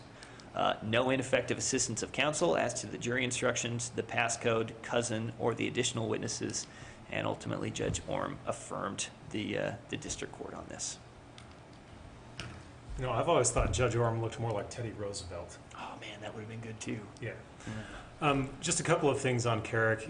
You're right about him assuming, it being a little strange that he assumed deficient performance just to get to prejudice and reject the claim. I actually had a discussion with him at an oral argument last year where he seemed pretty intent on assuming something I thought he didn't have to assume. So he's aware of this issue, but he just thinks differently about it. Does he know what happens when we assume? Did you explain that to him? We didn't get to that issue. We had other things to talk about. Oral arguments are no fun. But Carrick is a good one. We're seeing more and more 23B motions these days, and when we get them, our office tends to come help. The presumption is that the trial attorney or attorneys are going to do that hearing with help from the appellate attorney. I've done it several ways. If it's a very experienced prosecutor, I've just kind of kicked back and watched them do it, and then they consult me at the end of their questioning and see if there's anything they missed. Our office tends to do a lot of the filings, so the motion practice and all of that. But this case is a really good illustration of something that keeps coming up over and over again, because whenever they say, my attorney messed up, he should have done this, he should have done that, whatever. The reason why these hearings can be helpful is Strickland itself, Strickland v. Washington, says that counsel's decisions depend critically on what the client tells them. And sometimes defense counsel will try to do a 23B hearing without calling the attorney, and I don't know how they can possibly make their case without that, but they try. So if they don't call the attorney, then by gum, you call the attorney, and you talk to them, and you get them to say, what did your client tell you? Because 9 times out of 10, that's actually going to defeat the claim, because like, well, they never told me about that. Had they told me that, I would have looked into it. So something to be on the lookout for if you get one of those 23B motions. And of course, if you do see one in your case, be sure to talk to the appellate attorney so we can help walk you through it. So it's 10 o'clock. Bob, should we take a break now, or since we started a little late, should we get another 5 or 10? Yeah. Okay. So. All right. We'll take a break. Okay, we're going to take a 15-minute break. We will be back at 10:15. See you then.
And we're back. We're going to jump right into Gamble v. United States. It's kind of an odd slide to begin with, don't you think, Lance? Yeah, it's a bit of a gamble. A T-shirt. Oh, I saw what you did there.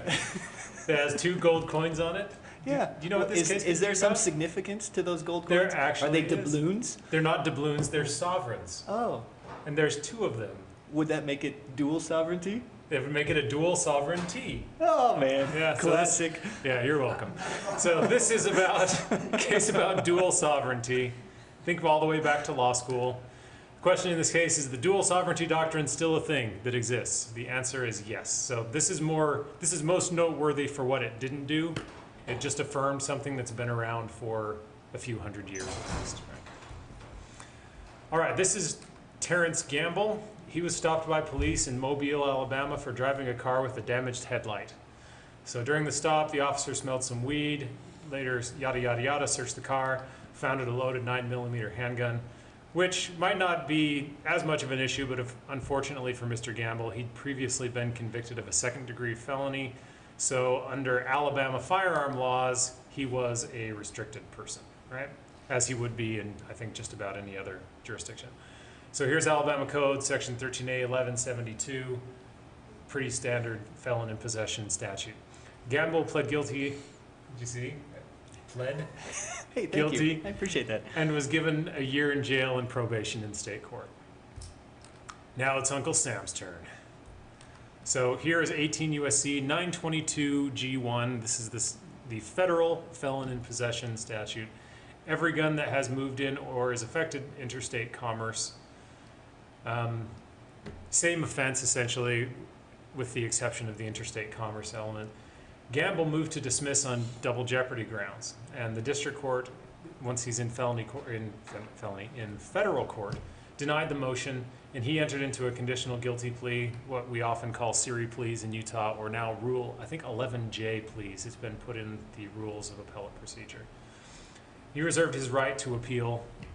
The 11th Circuit affirmed based on the dual sovereignty doctrine, and the Supreme Court granted cert. And this is what really got people's attention, because there was the conventional wisdom with granting certiorari review is that you don't grant review to affirm. The Supreme Court usually grants review because the lower court got it wrong, or they're on the wrong side of a split. So when they granted review in this case, the thinking was great. At least 4 members of the court are inclined to review the dual sovereignty doctrine and possibly get rid of it. So this got a lot of people's attention. And it ended up being nothing. It was a 7-2 vote, Alito writing, and basically saying the dual sovereignty doctrine still exists and is valid. So we'll start with the text here. No person shall be subject for the same offense to be put twice in jeopardy of life or limb. Oh, that's actually the same offense, not the same offense, but you get the idea. Very nice. Yeah. This is an argument almost as old as the double jeopardy clause itself. So it protects from retrial from the same offense, not for the same conduct. And offenses are have been defined for a very long time as once per sovereign. And as we know, we have 2 sovereigns in the United States. We have the state governments and we have the federal governments that each have their own independent interests, the idea runs, in ensuring public safety, in exercising prosecutorial discretion, all that sort of thing. So when there are separate sovereigns, there are separate offenses, or if you want to think about it, separate teams, even if they're running the same play, those are different offenses, right? So Gamble pointed to the drafting history of the Fifth Amendment, and this is really what his entire argument hinged on. So way back when they were debating the Bill of Rights, we have Mr. Partridge here moving to insert after same offense the words by any law of the United States. So, and that amendment failed. And Gamble said that omission means something because Congress or the people could have limited double jeopardy only to federal prosecutions. That is to say, it only applies in federal court, not in state court, but it didn't. And in the first Congressional Congress, this Representative Partridge proposed this and it wasn't adopted. So he said, Gamble said, this supports my view that the framers did not agree with the dual sovereignty doctrine because had they agreed with it, they would have adopted this language. And the court really wasn't impressed with that. They said, quote, the private intent behind a drafter's rejection of one version of a text is shoddy evidence of the public meaning of an altogether different text. So that wasn't going to get him anywhere. But he wasn't done.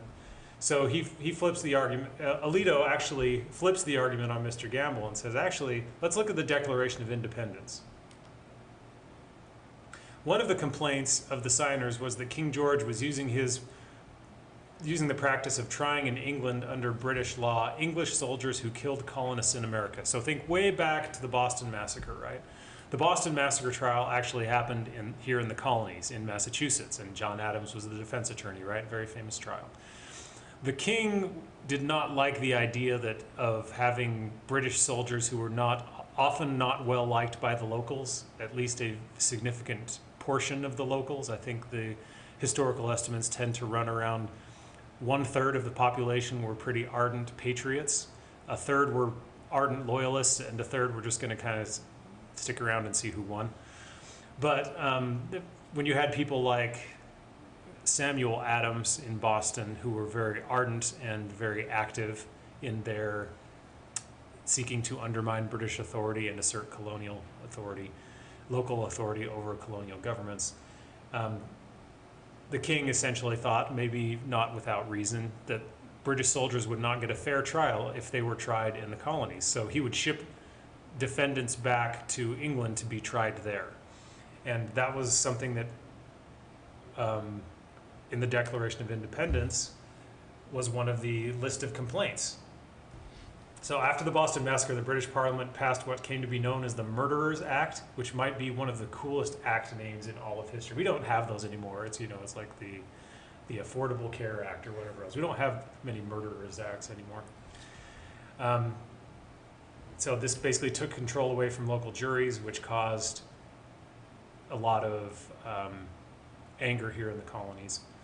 And in a way, when you think about it, the Declaration, this is a little bit of an aside, but if you've ever read it, most of us read the preamble in school and don't get very far beyond that. But it's basically just an airing of grievances. So really, the 4th of July was the first Festivus. That's how I like to think about it. That's why we always have a feat of strength at our house. Oh, exactly. Or it's not, you have to go through Dad to get to the barbecue. Exactly. Or you're not going to eat it. So Justice Alito looked at that and said, on Gamble's reading, the same founders who quite literally revolted against the use of acquittals abroad to bar criminal prosecutions here would soon give us an amendment allowing foreign acquittals to spare domestic criminals. We doubt it. Yeah, so the historical evidence was not as strong as Gamble thought it might be. And yeah, I think that qualifies. We don't have a lot of gotcha moments in appeals. It's a pretty scholastic pursuit. It's very academic, but Gamble might want to apply some water to that sick burn. That's a pretty good one from Justice Alito.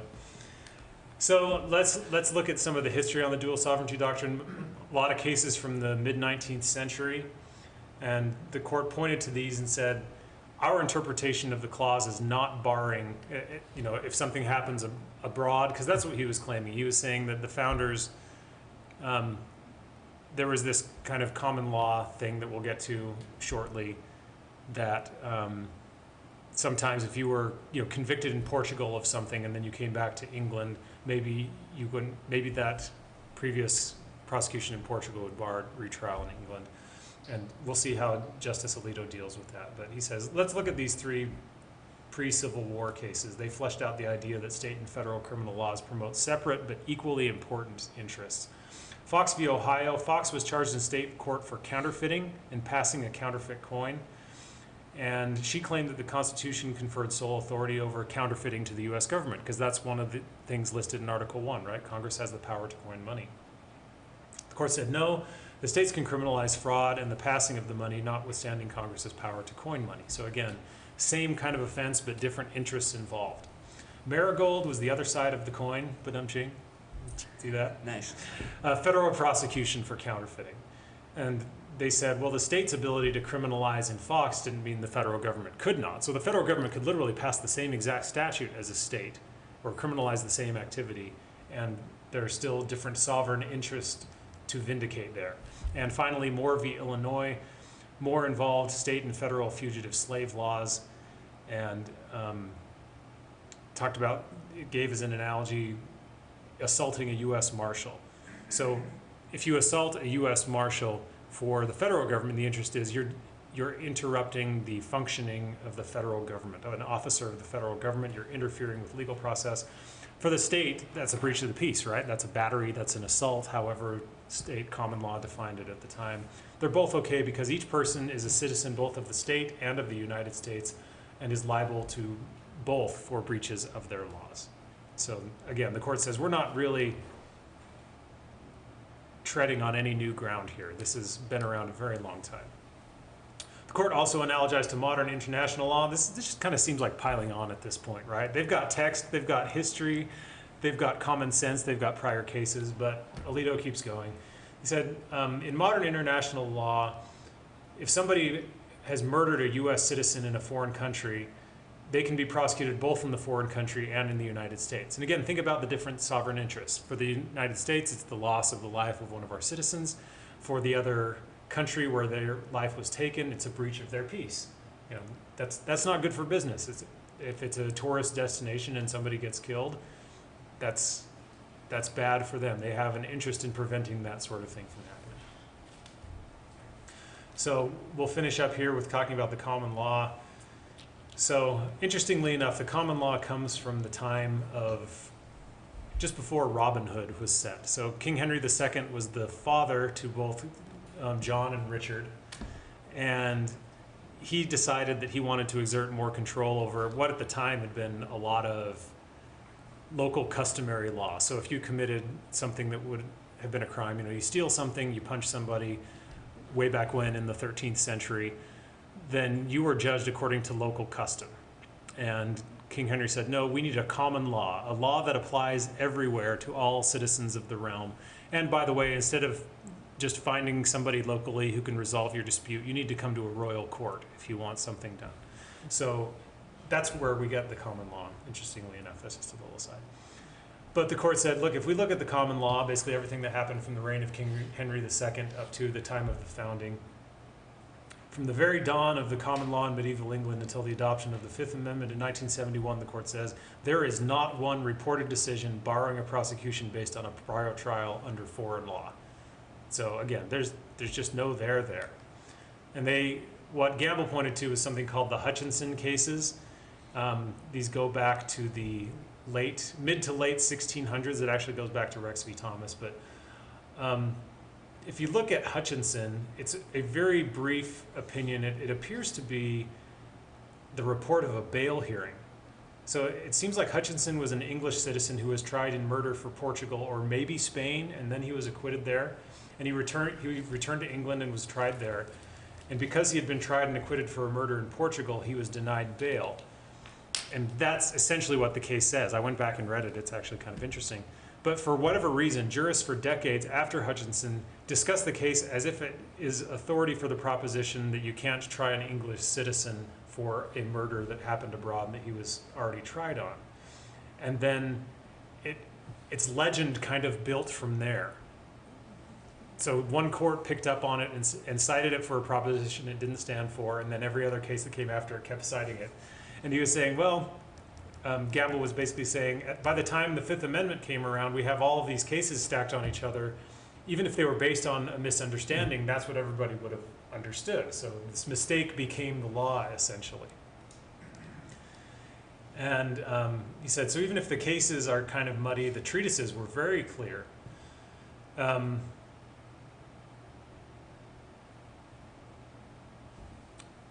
And this is, so he was basically saying, even though it was originally a mistake, it then became the law. And I love this next line.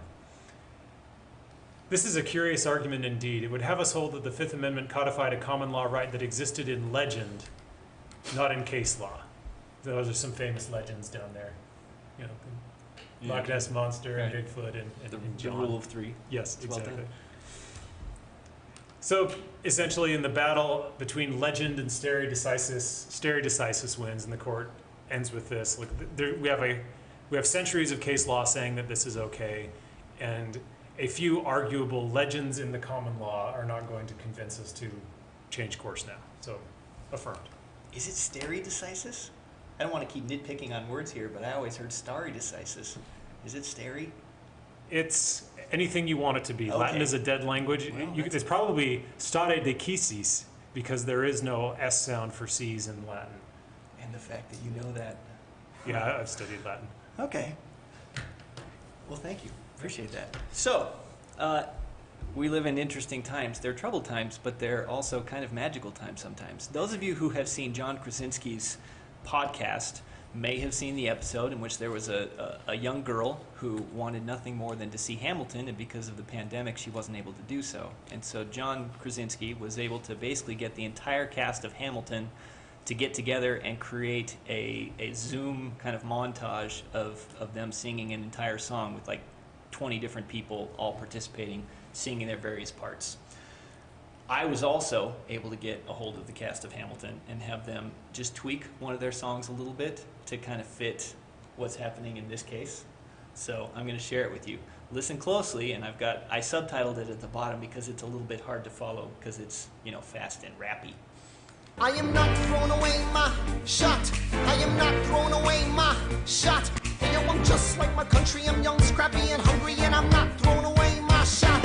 I'ma take the phenamine from this bottle. I probably shouldn't steal, but for real, there's a lot'll. Anybody notice if I take a couple pills? After all, I got the bad chills, it'll fix all the ills. I'm a pharmacist by trade, getting well paid, but it doesn't mean that greed can fill that old never-ending need. Only 44, but my mind is older. These Salt Lake City streets get colder. I shoulder every burden, every disadvantage I've learned to manage. I don't have a gun to brandish, I walk these streets famished. The plan is to crush these pills and put them in my veins, but the getting wise gotta excise what remains. So that was kind of them. We appreciated that for our presentation today. State v. Hamilton is a case about a pharmacist, and the question here is basically, are what appear to be inconsistent verdicts a basis to overturn the one charge that did actually result in a conviction? And the answer, 9. Wow. 9. Okay. The other issue, he also questions the sufficiency of the evidence on an obstruction charge that he was also given. So, as I said, he was a pharmacist. He had 2 technicians that worked for him, and then there was another pharmacist that also worked in that pharmacy. Phentermine is the drug of choice here, the drug that's at issue in this case. It's something that they didn't prescribe very often. In fact, they only had one person to whom they prescribed it out of that pharmacy in a particular dosage. And I thought, interestingly enough, looks a lot like blue peppermint icebreakers. So maybe he just was confused about what was happening. But anyway. Some expensive breath mints. I know, right? One of the techs noticed at some point when she pulled some of the phentermine out to fill a prescription that there appeared to be less than what she would have expected based on their records. Concerned about this, she went and spoke to the other pharmacist, indicated what was going on. The other pharmacist did a little digging, and they started suspecting that maybe Dr. Hamilton was the one who was taking these pills. So they went ahead and reported it up the chain to corporate, who sent an investigator to look into the situation. The investigator dug into the records, found that Dr. Hamilton's credentials had been used to actually change the numbers in the records a couple of different times to reflect what was actually there as opposed to what should have been there. There was also some surveillance footage that showed Dr. Hamilton going into a portion of the pharmacy where the phentermine was, and that he had no reason to be there at that time because he wasn't filling that prescription or anything else that was in that area. So they called him in for a meeting, the investigator did. But as soon as he kind of started talking about what the issue was and what they were there for, Dr. Hamilton got up and walked out of the meeting. At trial, that investigator testified that sometimes discrepancies happen. Sometimes there's a miscalculation, or sometimes the numbers just get off for one reason or another. And so the pharmacists who work in the pharmacy have the ability, with their credentials, to fix issues with the tally for the pills. But anytime they do so, they have to create a record that goes up to corporate so that that can be monitored, and it's not just happening without anyone knowing about it. He testified that Dr. Hamilton's credentials had been used on a number of different occasions to change the number of phentermine pills that they were supposed to have in stock, but that on none of those occasions was a report ever made and given to corporate. So, Dr. Hamilton was convicted of obstruction. He had also been charged with theft and possession of a controlled substance. He was acquitted on both of those counts, so the obstruction was the only conviction. After trial, Dr. Hamilton moved to arrest judgment, saying that those 3 charges were so inextricably intertwined in that he couldn't very well have obstructed had he not also committed the theft and the possession. And the fact that the jury convicted him of those 2 things or acquitted him of those 2 things and convicted him of the obstruction didn't make any sense. It was inconsistent, and that the court should arrest. The district court declined to do so. The court, in its ruling, basically said as long as there was sufficient evidence to support the obstruction conviction, which there was, then we don't think there's any reason to tie the various convictions together. And so his motion was denied at that level. On appeal, and this is Judge Kate Appleby with our Court of Appeals. Oh, that's not Judge Appleby. That's actually Billy Piper from Penny Dreadful and Secret Diary of a Call Girl. That's Judge Appleby.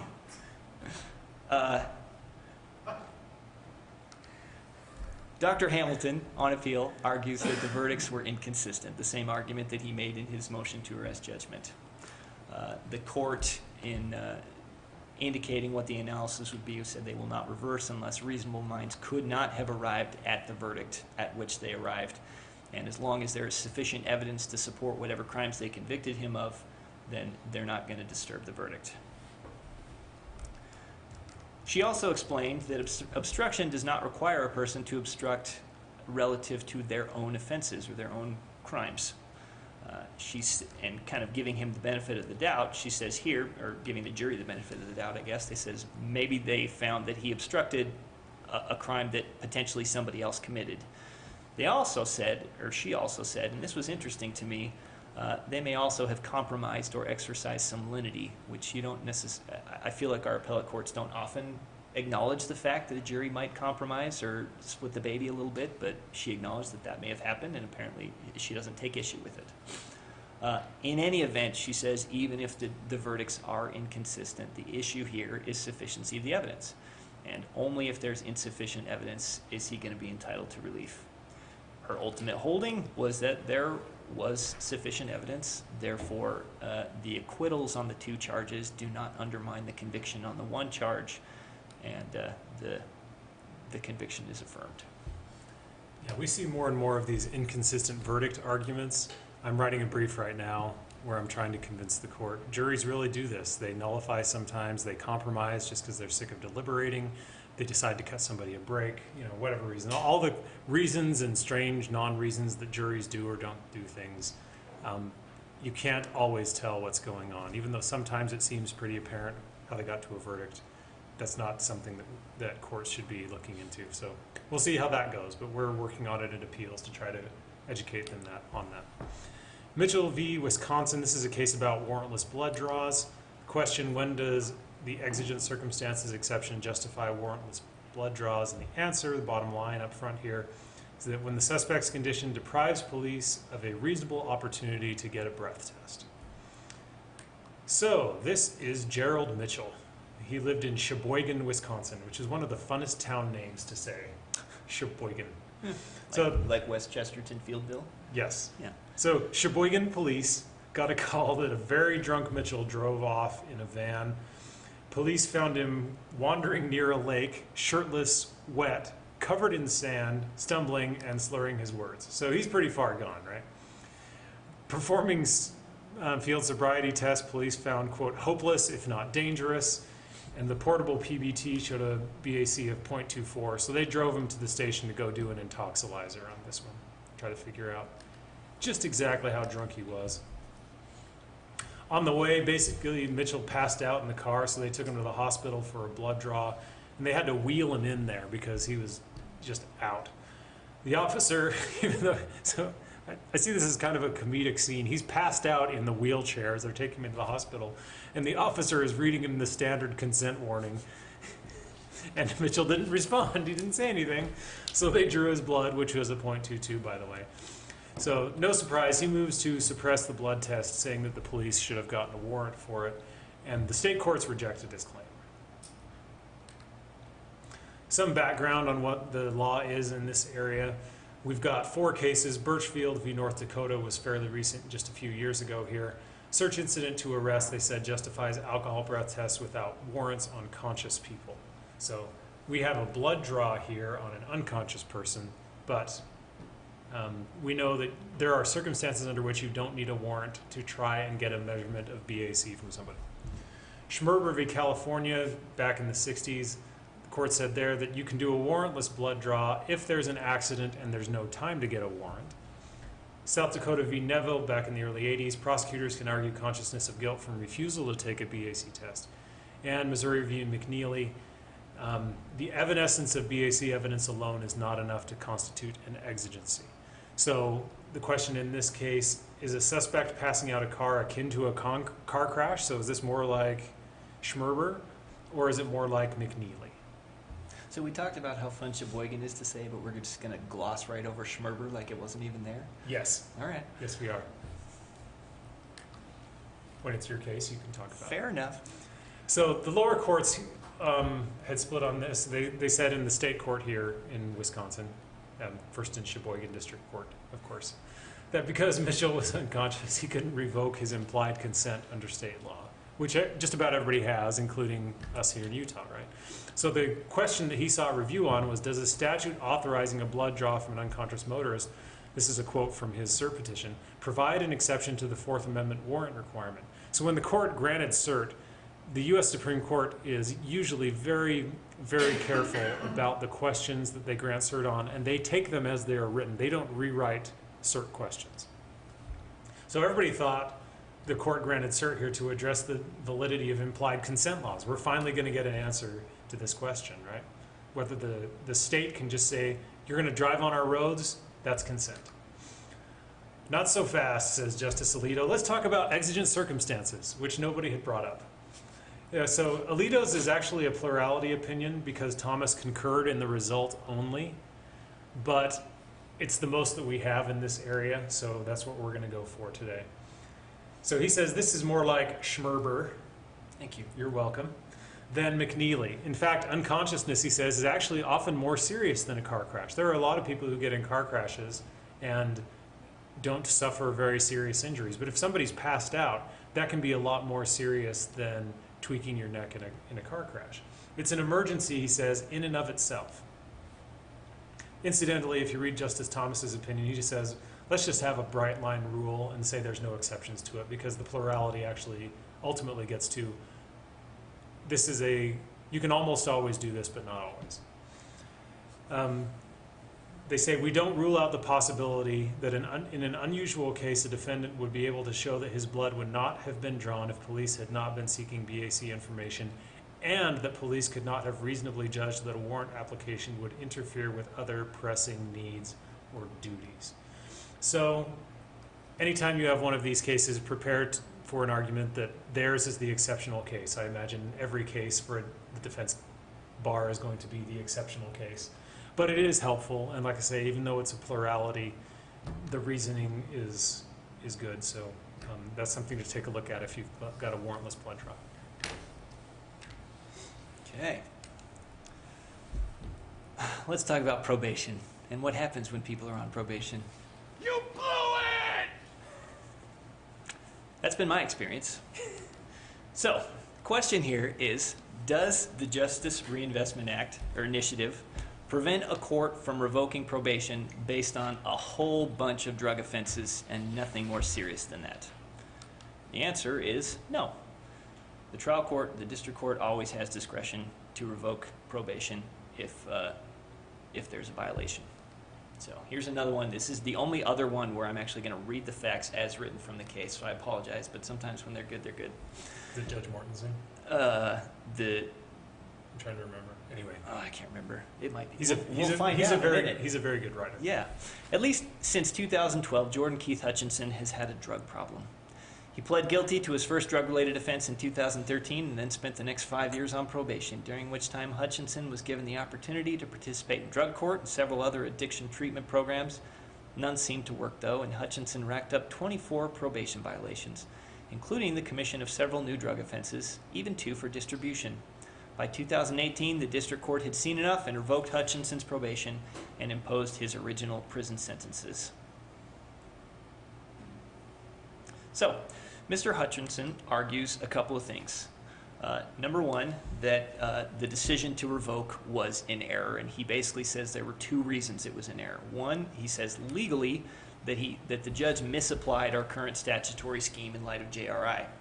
And then factually, he says prison is too harsh. It's too mean for somebody who just has an addiction and a drug problem. And then the other main point he makes is that the district court did not make adequate findings in support of his ultimate conclusion to revoke probation. He didn't specify which violations he was basing it on. He didn't address all of the alleged violations that were before him, so he's saying the factual findings were insufficient. So let's talk about the statutory scheme for a second. Oh, sorry. This was actually Judge Ryan Harris who wrote the opinion for the court, but that's not Ryan Harris. Everybody knows that's John Cena.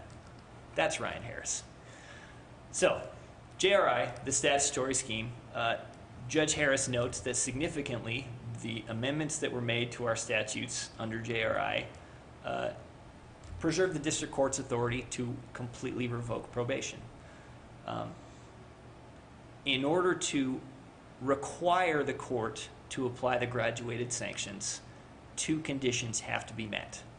Number one, the court has to impose a period of incarceration, and the court has to not revoke probation and impose the original sentence. As Judge Harris points out, neither of those conditions is met here. The court did not give him a specific period of incarceration, and he did revoke his probation and impose the original sentence. So, under those circumstances, he is allowed, or he doesn't have to apply the graduated sanctions.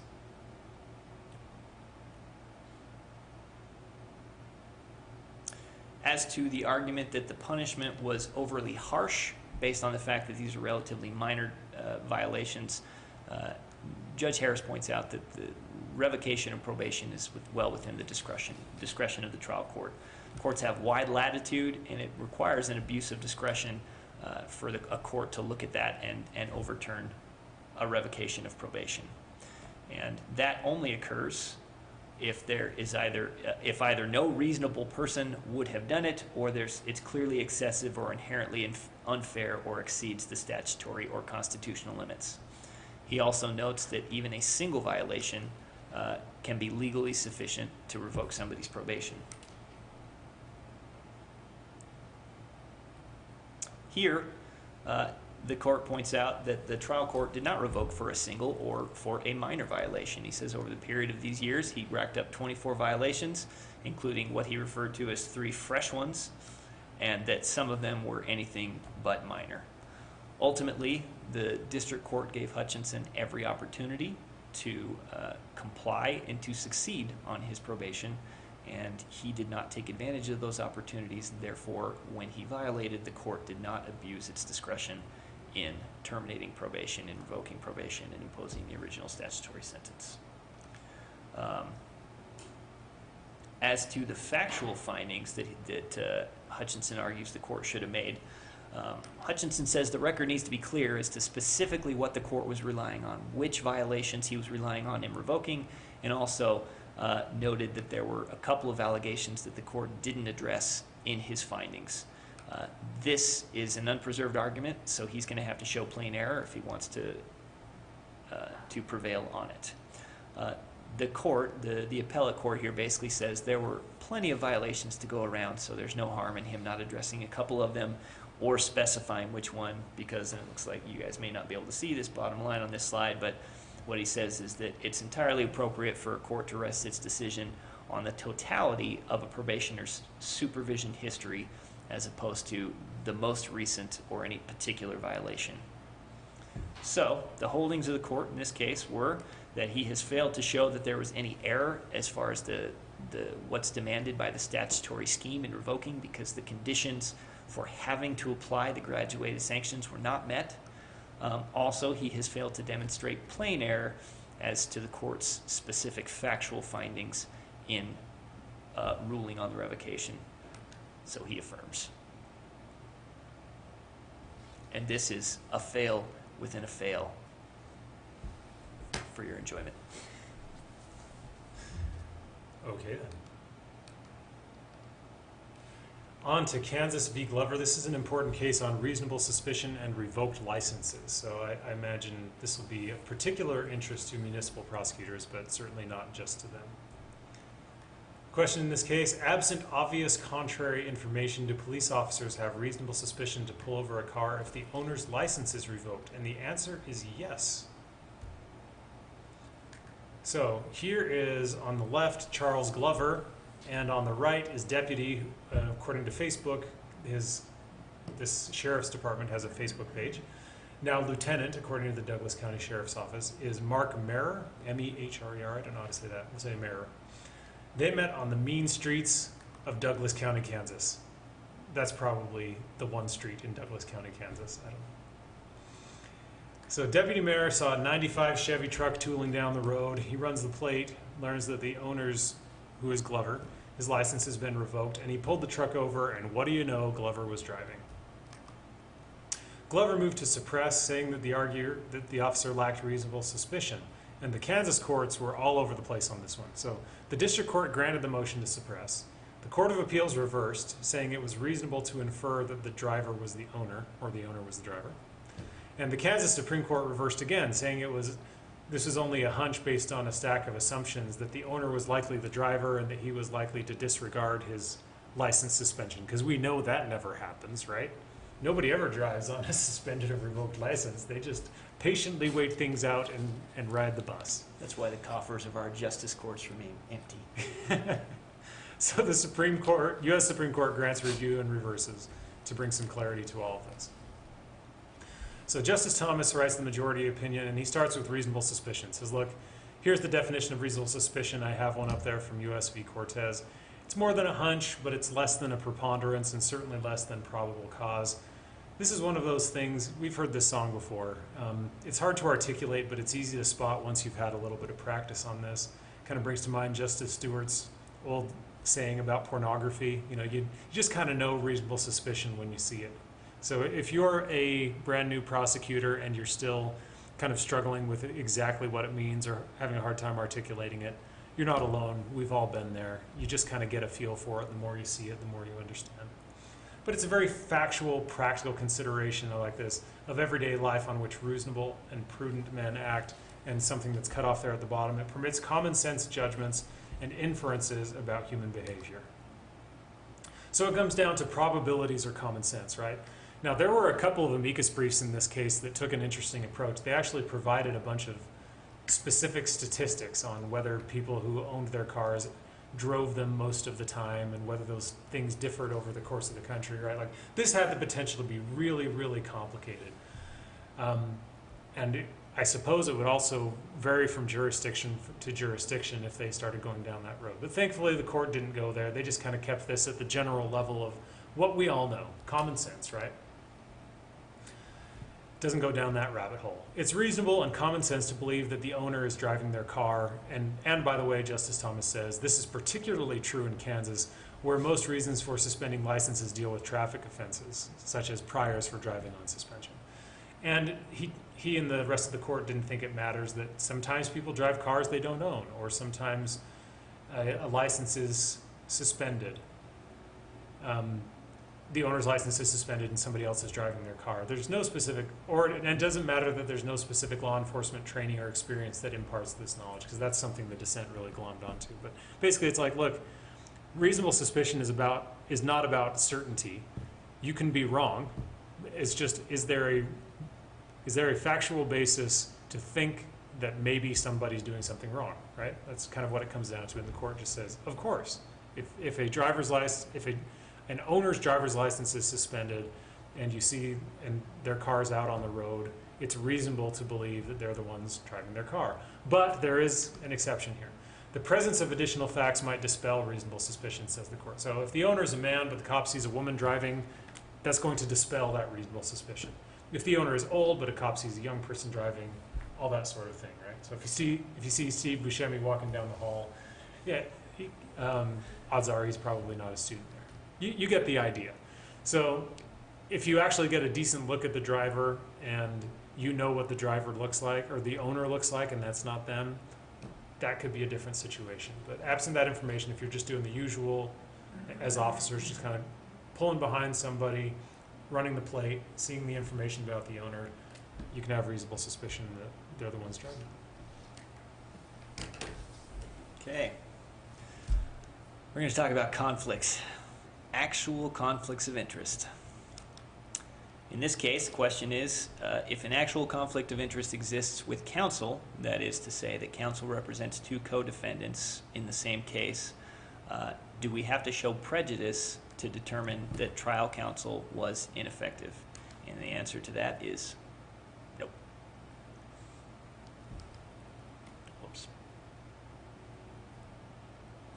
So, in this case, the defendant, Mr. Tirado, was part of a fairly elaborate drug sting, and he got arrested along with his cousin. The two of them were both involved in this situation and this drug dealing. And then both of them ended up with the same appointed public defender, despite the fact that there were some fairly obvious conflicts in their representation.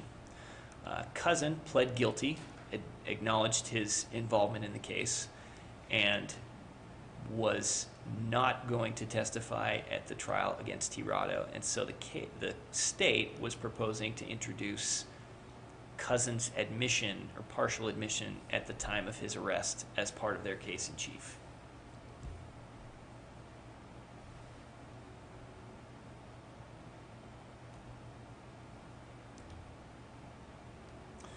So this was went up on appeal initially and then got remanded back down to the trial court to make a couple of determinations. One, if there was in fact an actual conflict of interest with trial counsel representing both Cousin and Mr. Tirado. And then secondly, if it was constitutionally ineffective, if his representation of Mr. Tirado ended up being constitutionally ineffective as a result of that potential conflict. So, in other words, they asked the trial court to just do the entire analysis and do their jobs for them, which is interesting because usually 23B is more of a factual thing, isn't it? That's entirely what it is. Yeah, that's what I thought. But they asked him to just do the analysis. Just let us know if there was a conflict and if it was constitutionally ineffective. So, after an evidentiary hearing, the trial court made some findings. First of all, that the two of them had been arrested together and that the cousin actually was willing to testify on behalf of Mr. Tirado.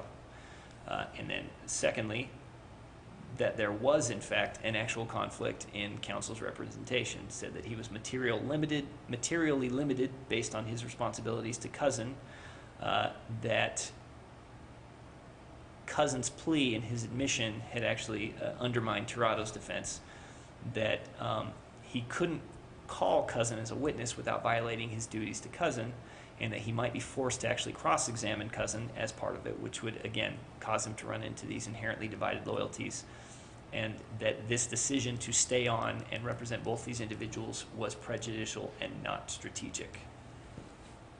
Or sorry, that the not objecting to the hearsay was prejudicial and not strategic.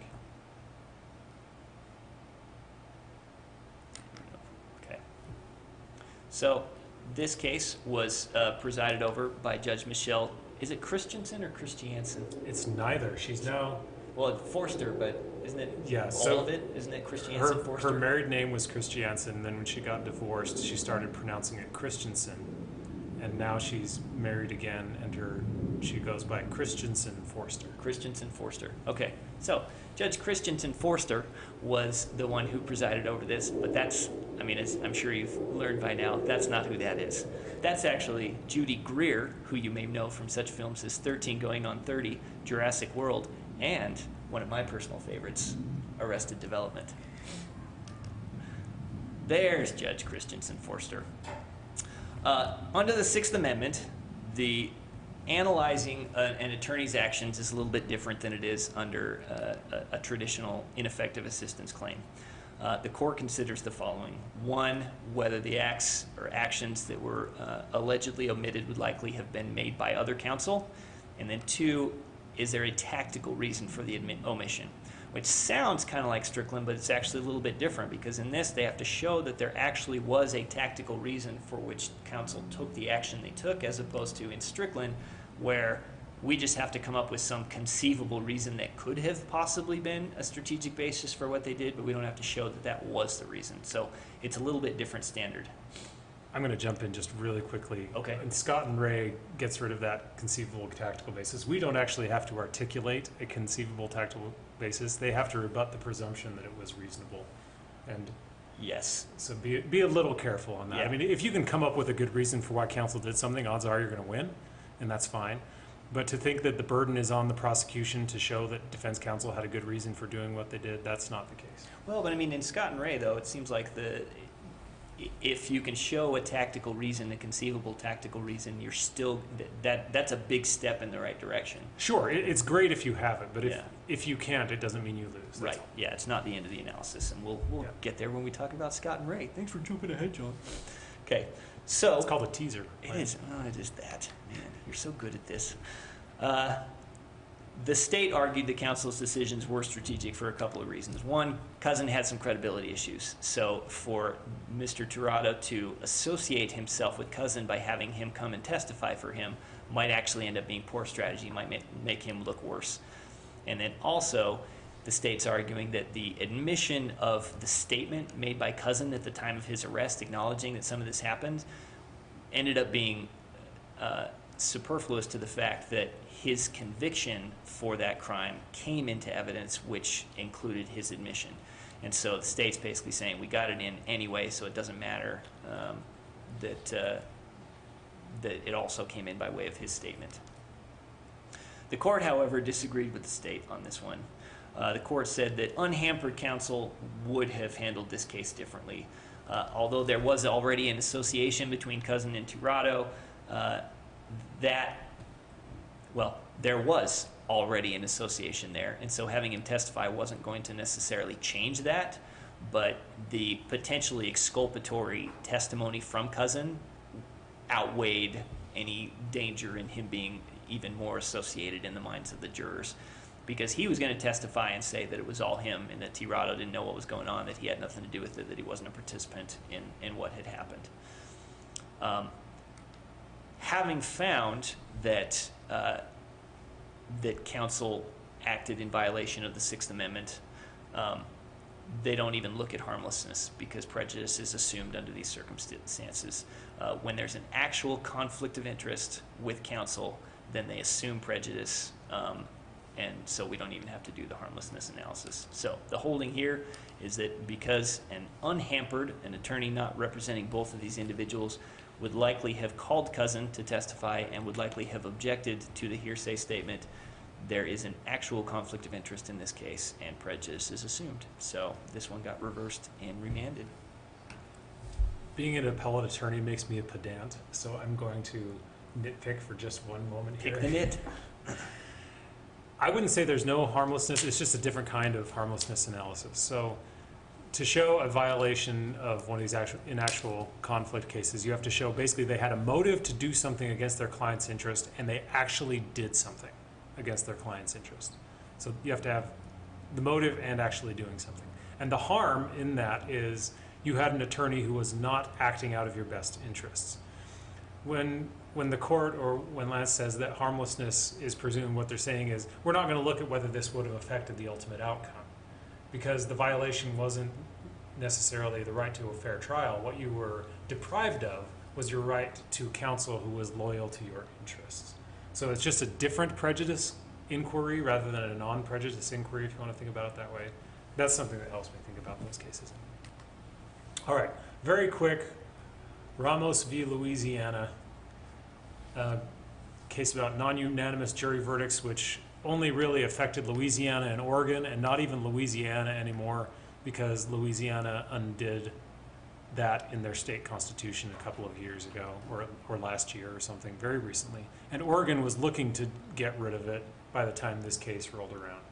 So you might wonder why in the world we would cover this, and I will tell you why. So the question, does the Sixth Amendment require states to have unanimous verdicts in criminal cases? Yes, it does, even though it didn't a few weeks ago. So you're probably asking, why should I care, right? Only 2 states, and incidentally Puerto Rico, allow non-unanimous verdicts. So this doesn't affect how we do business. Why do we care? Well, I'll tell you. So this, do you know who this is, Lance? No. That is our friend William Blackstone. Ah, of course it the is. The great expositor of the common law. And I think I actually heard Steve Garside from Layton City say that. Good job. Bonus points for you, for our one attendee today. So according to his very famous treatise on the common law, which incidentally he wrote right around the time of the American Revolution. I think it was either published right before or right after the American Revolution. I want to say, anyway, right around that time in the 1770s. The common law felony prosecution had several aspects. There were differences for misdemeanors and petty crimes, going back actually to the reign of King Henry II again. But if you were going to be prosecuted for a felony at common law, that had 3 things to it. You had to be indicted by a grand jury. You were judged by a panel of 12 jurors, and the verdict had to be unanimous. So these were the common law requirements for a valid felony conviction. So Ramos argued, and the court agreed, that when the 6th Amendment said jury trial, it took all of this common law unanimity baggage with it. But if that's true, then that means the 6th Amendment might also require grand jury indictment instead of filing informations and having preliminary hearings, and 12-person juries for every felony case rather than 8-person juries for most felonies. We only have 12-person juries in Utah for death penalty cases. So my office, me and our Solicitor General, Tyler Green, filed an amicus brief on Louisiana's behalf here, and we dug into I took a really deep dive into this thing and found examples of non-unanimous verdicts and said this actually, based on the drafting history, scant though it is of the 6th Amendment, actually they didn't intend them to be unanimous. The U.S. Supreme Court didn't agree with us. But Ramos isn't so important for what it held here, which is not too much of a surprise, but what it might portend for the future. Because if the U.S. Supreme Court said every state has to now have grand juries, and every state has to, in felony cases, and every state also has to have jurors, 12 jurors on each jury panel, that could significantly change the way we do business here in Utah, increase costs, all sorts of things. So we're looking for the next case that argues this. I don't think the current composition of the court would be inclined to upend things that much, but who knows? So we saw this as a slippery slope, which is why we put our or in, but we'll see where it goes from here, but something to be aware of. Okay. Another Supreme Court case here, and we'll enjoy some Seinfeld real quick. Was that wrong? Should I not have done that? I tell you, I gotta plead ignorance on this thing, because if anyone had said anything to me at all when I first started here, that sort of thing was frowned upon. You know, because I've worked in a lot of offices, and I tell you, people do that all the time.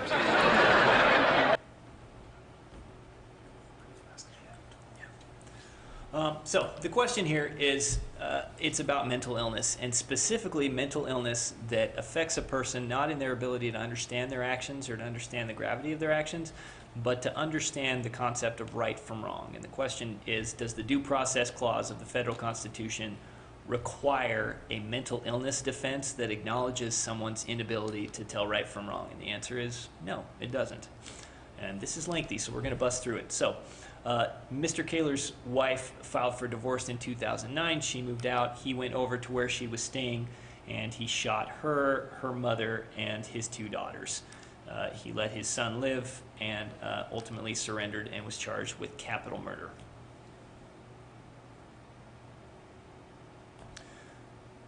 So there was a motion that he filed before the trial court essentially saying that Kansas's insanity defense statute, which is remarkably similar to our insanity defense statute, violates due process because it essentially abolishes the defense of insanity. Because it doesn't account for someone's inability to be able to distinguish right from wrong. The trial court disagreed and denied the motion. He was ultimately convicted, but he was allowed to then present the mental health evidence that he had wanted to present as part of his trial in preparation for sentencing as mitigation evidence. And nevertheless, the jury ultimately still sentenced him to death. So at the Kansas Supreme Court,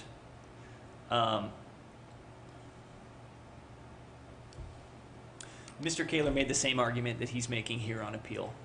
And that court relied on its earlier precedent to say that there's no single version of insanity defense that's required under the Constitution in order to be what's referred to as fundamental. The Due Process Clause does not mandate a specific insanity test. On appeal, and the appeal here was handled by Justice Elena Kagan, but that's not Justice Kagan, that's Kevin James. That's Justice Kagan. The same issue was raised, and basically asking if the Due Process Clause requires an insanity defense that would acquit somebody based on their inability to distinguish right from wrong. Cert was granted on that issue, and that is this case. So, some background. The court walks us through some insanity defenses among the various states and found there to be basically 4 primary strains of insanity defense. Number 1 is cognitive capacity, and that is someone's ability to understand their actions, to understand what they're doing. The second is moral capacity, and that's someone's ability to understand the wrongness of their action. That's the thing that Kaler says is lacking in Kansas's insanity defense statute. What they have is essentially the first one. If it defeats mens rea, then it's a defense. But if it doesn't, then it's not. There was a subsequent spin-off to moral capacity saying not so much that it was wrong, but that it was illegal. But that's not one of the main 4 that she talks about. Those first 2, cognitive capacity and moral capacity together, both understanding what your actions are and understanding the rightness or wrongness of your actions, are what they refer to as the McNaughton test. There is also volitional capacity, which is essentially that because of mental illness, somebody had an impulse that was so strong they were unable to resist it. And then the product of mental illness category, where essentially because somebody has a mental illness, if the offense arose out of that mental illness, if it's a product of it, then that's a complete defense. So Kansas's law, it shall be a defense to a prosecution under any statute that the defendant, as a result of a mental disease or defect, lacked the culpable mental state required as an element of the offense charge. So again, if the mental illness prevents them from having the requisite mens rea to commit the offense, then it is a defense. But it specifically says that any other mental disease or defect is not otherwise a defense. Again, this is the cognitive capacity. This is the first or the second. This is half of the McNaughton test. And then under Kansas's law also, they have wide latitude to present that evidence as mitigation at sentencing. It's not just the fact that this was a capital case. In any case, they have that ability. So the analysis from the court. Due process is only violated if the particular principle that it offends is considered to be one that's fundamental. And the court looks to historical practice, to eminent common law authorities and early judicial decisions in doing this analysis to try to decide whether or not this principle that Mr. Kaler says was violated is a fundamental principle. She said that an affirmative answer to that question is rare, though not unheard of, and because normally criminal responsibilities and these kind of issues tend to be the province of the state, and the federal government tends to want to sort of stay out of that arena and not necessarily second guess what a state does on this. She says that is particularly true of insanity, where there is a lot of uncertainty in that area of science, in that area of medicine. There's just a lot of uncertainty as to what's going on in a person's mind. And she feels that it would be indefensible for this court to come in and impose a particular single test. She agrees with Mr. Kaler that for hundreds of years, the concept of insanity has relieved people of criminal responsibility. She disagrees with him, however, that Kansas's statute abolishes that precedent, that it does away with recognition of insanity as relieving somebody of criminal responsibility. It just does it in a way that's different than what he would have liked. So the holding here, Kansas's statute takes account of mental health both at trial and at sentencing, and the court feels that the specifics of exactly what that defense is or what it entails or what it's based on is something that should be Kansas's decision to make, and she says to remake and remake again if need be, but that's really the province of the state to do so. So this was affirmed. But before you think that we're going to take an 11:15 break, we're going to take an 11:17 break because there was a dissent, of course, and this was Justice Stephen Breyer, who did the, oh, that's not Justice Breyer either. That's Henry B. Eyring of the Quorum of the 12 Apostles. Okay, that's Justice Breyer. And what he said was that Kansas has eliminated the core of the self-defense, that it has existed for centuries, and they just did away with it because if somebody lacks the capacity for their conduct to be blameworthy, then there shouldn't be criminal responsibility. And he says this does, in fact, offend a principle that is fundamental. So, he gives an example, which is interesting. He says you got two similar prosecutions for murder. In one case, you have somebody who thought the victim was a dog and killed the dog.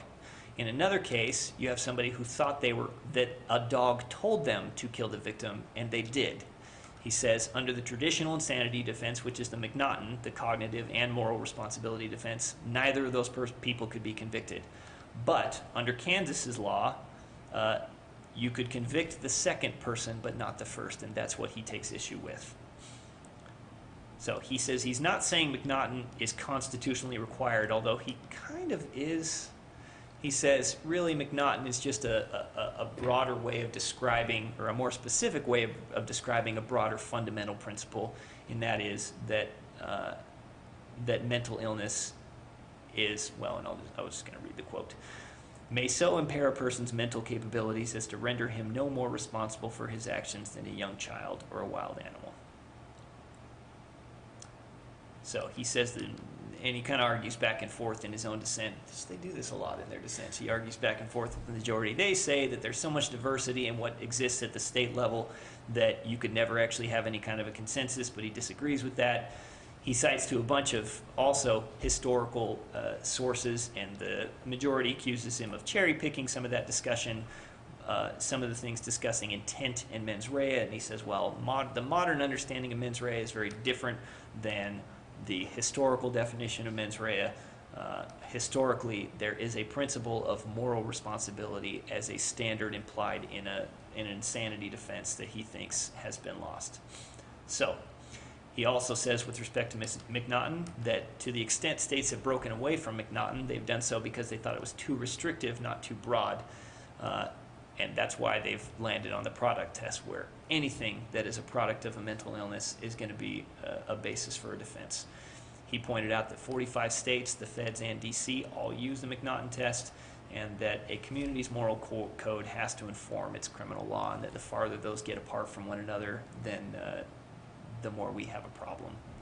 So, he says, although there is broad leeway for states to fashion their own insanity defenses, it's not a blank check, and he feels that Kansas did away with something fundamental here. So he dissents, but the ruling, or the majority opinion, still stands here. Yes, and thank goodness, and one quick shout out. Drew Peterson from our office actually did an amicus brief on behalf of Utah and several other states.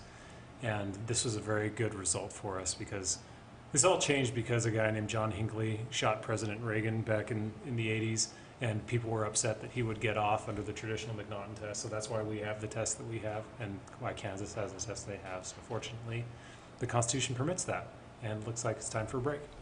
Come back at 11:30. Back at 11:30, 11 minutes, I guess.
And we're back.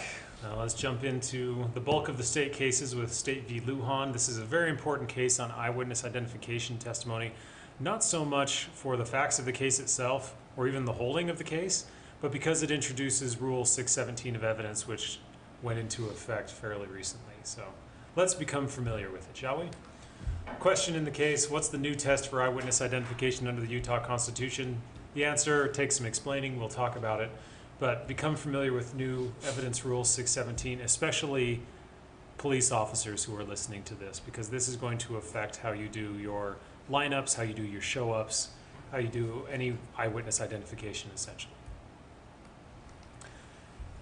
So Kendall Oney was an insomniac who liked to spend nights stargazing. He'd wake up randomly 2, 3 in the morning, and he'd just go outside and look at the sky. So around Thanksgiving 2012, he was up at 3:30 in the morning and the sky was overcast, so he needed something else to do. He decided to work on his car instead. While he was sitting in the driver's seat, Lujan opened up the door and squatted next to him, and he was less than a foot away, so really close. And Lujan said, "Why are you following me?" And Oney was thinking, okay, what's this guy on, right? Excuse me? Lujan reached for his waistband, and Oney slowly stood up. He kind of keeps eye contact with him, makes his way out of the car, and just goes to his house, locks the door, calls police. Lujan steals his car. But this car was being worked on at the time, so it was leaking fluid all over the place. So they were able to just follow the fluid in the road to find where Lujan ultimately abandoned the car. They found it next to a trail by a nearby elementary school. So they get out the dogs and they start sweeping the area. And one of the sweepers found Lujan curled up in a ball behind an air conditioning unit. So he was hidden really well, right? Kind of like playing hide and seek with my toddler. The officer asked him why he was hiding, and he said, "Somebody is following me." This time he happened to be right. So Oney described the suspect about being 5'10", 180 pounds, Spanish, wearing a black jacket with, quote, longish hair poking out of a beanie. Lujan was in fact Hispanic, but he had closely shaven hair and a goatee. He was wearing a black beanie and a black jacket. So not a perfect description, but a kind of in the ballpark description. Police do a show up about half an hour later, and they ask Oney, "Is this the guy?" He says, "Yes, it is." He also identifies Lujan at prelim. Defense counsel requests a photo lineup, and then he picks both Lujan and another person. So a little bit of inconsistency in identification. Defense counsel moved to suppress the show-up and the prelim identifications as unreliable. The trial court denied it, and he was convicted of aggravated robbery. So in order to understand what happened here, we have to talk about another case, which is State v. Ramirez. This was the case on eyewitness identifications under the Utah Constitution for a very long time. So let's talk about it. There, 3 victims were robbed by 2 men as they were leaving a Pizza Hut. One of the men had a pipe, one of the men had a gun. Both men covered their faces, and the victims gave somewhat conflicting descriptions of these robbers. So shortly after this, an officer who didn't know about the robbery saw 2 men walking down the street at about 1 in the morning. One bolted, and the other, who was Ramirez, kept walking. The officer stopped Ramirez to talk to him. While Ramirez was detained, the officer hears over dispatch that about the robbery and the people they're looking for, so they think, well, we got a guy here, let's do a show-up. So they handcuffed Ramirez to a fence, and they brought the 3 eyewitnesses there, surrounded him by police cars, put a spotlight on him, like a lot of things that today we might be slightly uncomfortable with. The victims, what do you know, identified him as one of the robbers. So Ramirez challenged the identifications under the Utah Constitution, saying that the circumstances rendered the identification unreliable. Here's the federal test. Identifications have to be sufficiently reliable to be admitted. Unreliability requires 2 things: police misconduct for 1, and 2, an irreparable likelihood of misidentification. So it's a pretty high bar to clear under the federal Constitution to exclude identification as lacking this kind of threshold reliability and letting the jury make the call. And you can see the factors to consider there: their opportunity to observe, their degree of attention. The state test was the long standard. So for a long time, it became the general practice in Utah to, rather than calling expert witnesses on identification, you would just give them what's called a Long instruction based on a case called State v. Long, where the Utah Supreme Court said, here are the things to consider when you have an eyewitness identification. Here's why they might be unreliable for these various reasons, all that kind of stuff. So Ramirez considered it and said, it's a really close case, but that's reliable enough. And if you've read Ramirez, it's hard to conceive of a case that is not reliable enough because that had a lot of factors that would otherwise go to potentially showing an unreliable identification. So it was a very good test for people who wanted eyewitness identifications. So the Court of Appeals affirmed, this is under, Lujan is kind of an old case. The Court of Appeals decision was back in 2015, and they affirmed under Ramirez, and then Judge Pierce suggested it was probably time for the Utah Supreme Court to revisit Ramirez because the science had evolved, right? So the court said, fine, we're gonna try science, try to update this test for modern times. So first, the court has to decide exactly what Ramirez basis was, because if you read the opinion, it can be read in a couple of different ways. The defendant said, look, this was the state constitutional test. In some cases, including if you read Ramirez, said, yeah, this is the state constitutional test. We argued that the factors were not constitutionally mandated, and other cases supported that view. So there was a little bit of confusion in the cases about its footing. And we also argued, look, the state should adopt the federal standard for various reasons, which requires, among other things, police misconduct. And the court ultimately agreed with us that Ramirez wasn't constitutionally required, and they decided to go in the rule direction to govern this. So at least it's a rule-based thing that if it doesn't work, it's easier to amend the rule than to amend the Constitution, right? But it didn't agree with us about requiring police misconduct. So we'll talk about the factors that it ultimately adopted. That brings us to Rule now 617 of evidence on eyewitness identifications. It's a very long one, so buckle up, folks. It starts out with some definitions. You can go through them there. I won't be too detailed on it.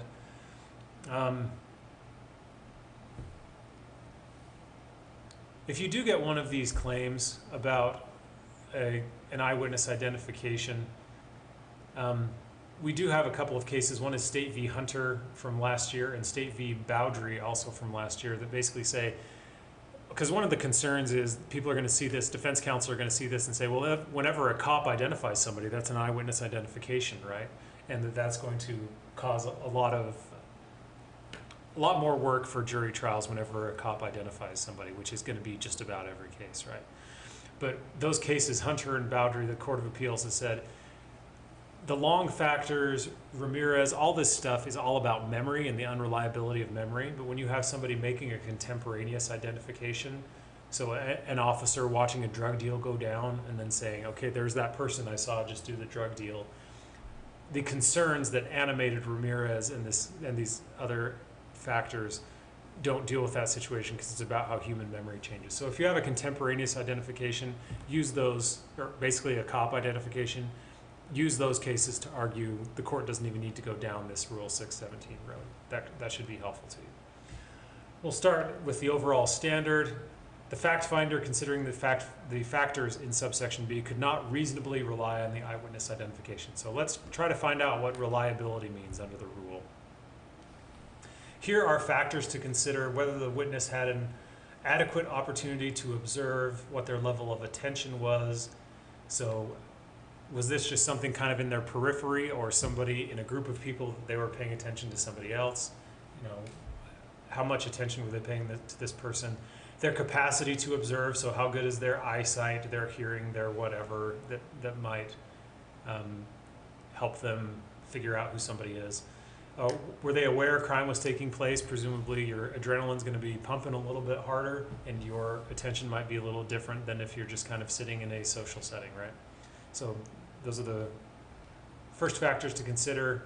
It's a long list, like I said. Whether there's a difference in race or ethnicity between the witness and the person. So cross-racial tend to be less reliable in studies than not cross-racial identifications.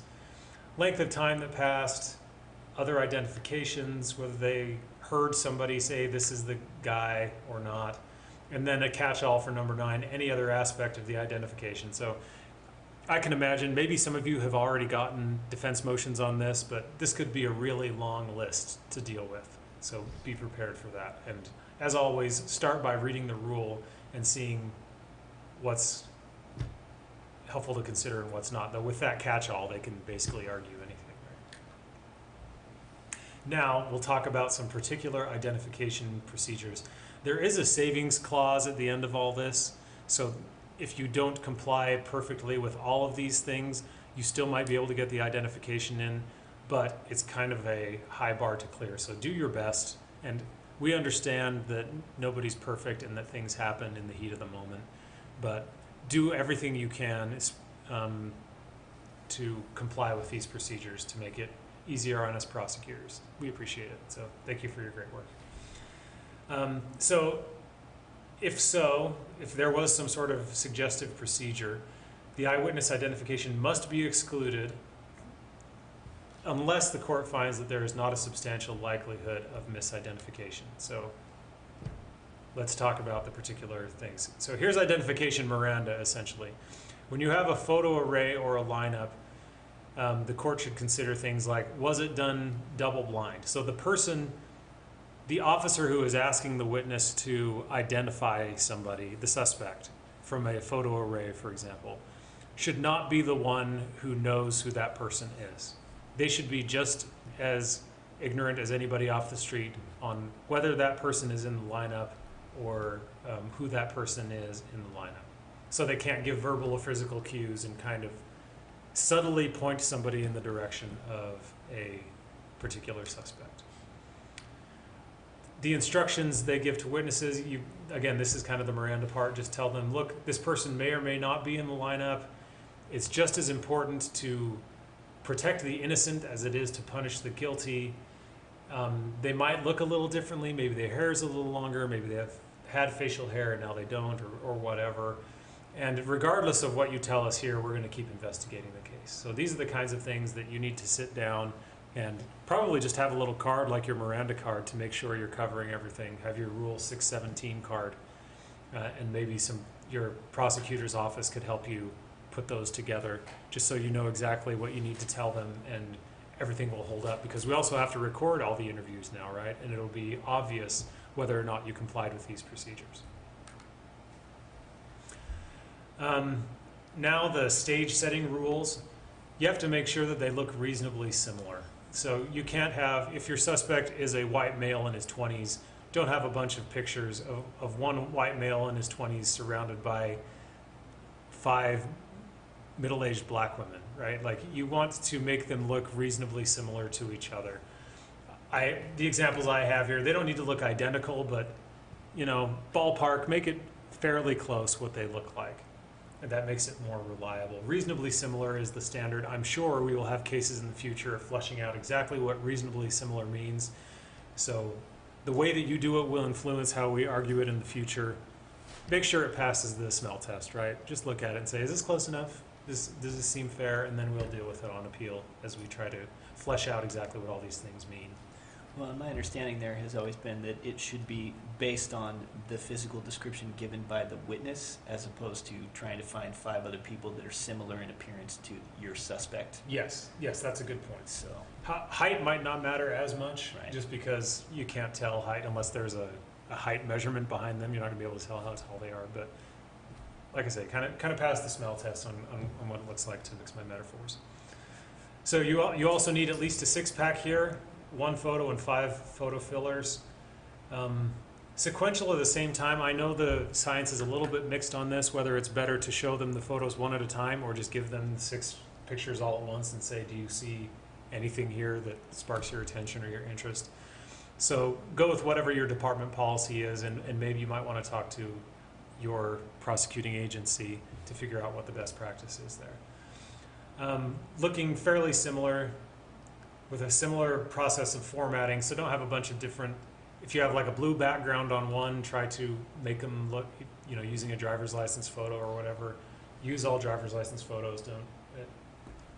I understand that there might be some circumstances where you have to pull photos off Facebook or something. It might be a little different, but try not to have something that makes one of them really stick out, especially, of course, the person who you're hoping they identify. because otherwise you're going to run into some trouble. Use computer-generated arrays where possible, and I don't know what your software is, but I imagine that's pretty readily available. And if you record the lineup or photo array procedures, well, you got to do that now. Documenting witness response. So you have be very specific when you're saying what you saw. Use very rich descriptors to say what the person looked like, whether you timely ask the witness about how certain they were, what they said. I'm pretty sure, I'm really sure, I'm 100% sure, that sort of thing. Whether you refrain from giving any feedback, no, hey, good job, or that's right, or anything like that. Just kind of zip the lip. Just, you don't even, if you can keep from smirking, if they give you what you wanted, just kind of politely nod and then move on with life. Like I say, these are very stringent controls. I imagine they're not too dissimilar from the kinds of things that you already do as best practices, but again, there's going to be a lot of scrutiny on these from now on. Well, if it's double blind, then there would be no feedback to give. Exactly. At that point, too. So one helps the other Yeah. when you do that sort of thing. Multiple procedures or witnesses, so they're going to consider whether, if there were multiple identification procedures, whether they saw this person more than once, if this person was in a prior photo array that they laid out, and if they did separate identification procedures for each witness that you have, if you shuffled up the people in the lineup, that's going to be something they're going to consider. Okay, so this is my attempt at a summary. Don't rely just on this, but essentially do a double blind. Don't give any verbal or physical cues. Tell them the person may or may not be in there. They need to clear the innocent. The whole Miranda thing I talked about earlier. Just take out your little Rule 617 card. Use at least a 6-pack with similar looking people and similar looking pictures. Computer generated if possible, and take note of all your steps. Record all of the responses, including initial responses, and don't give any feedback. And for multiple lineups, shuffle the pictures around. But again, the best source is the rule. Just be aware that there's going to be a lot of scrutiny on these from here on out. Now, it also talks about show-up procedures.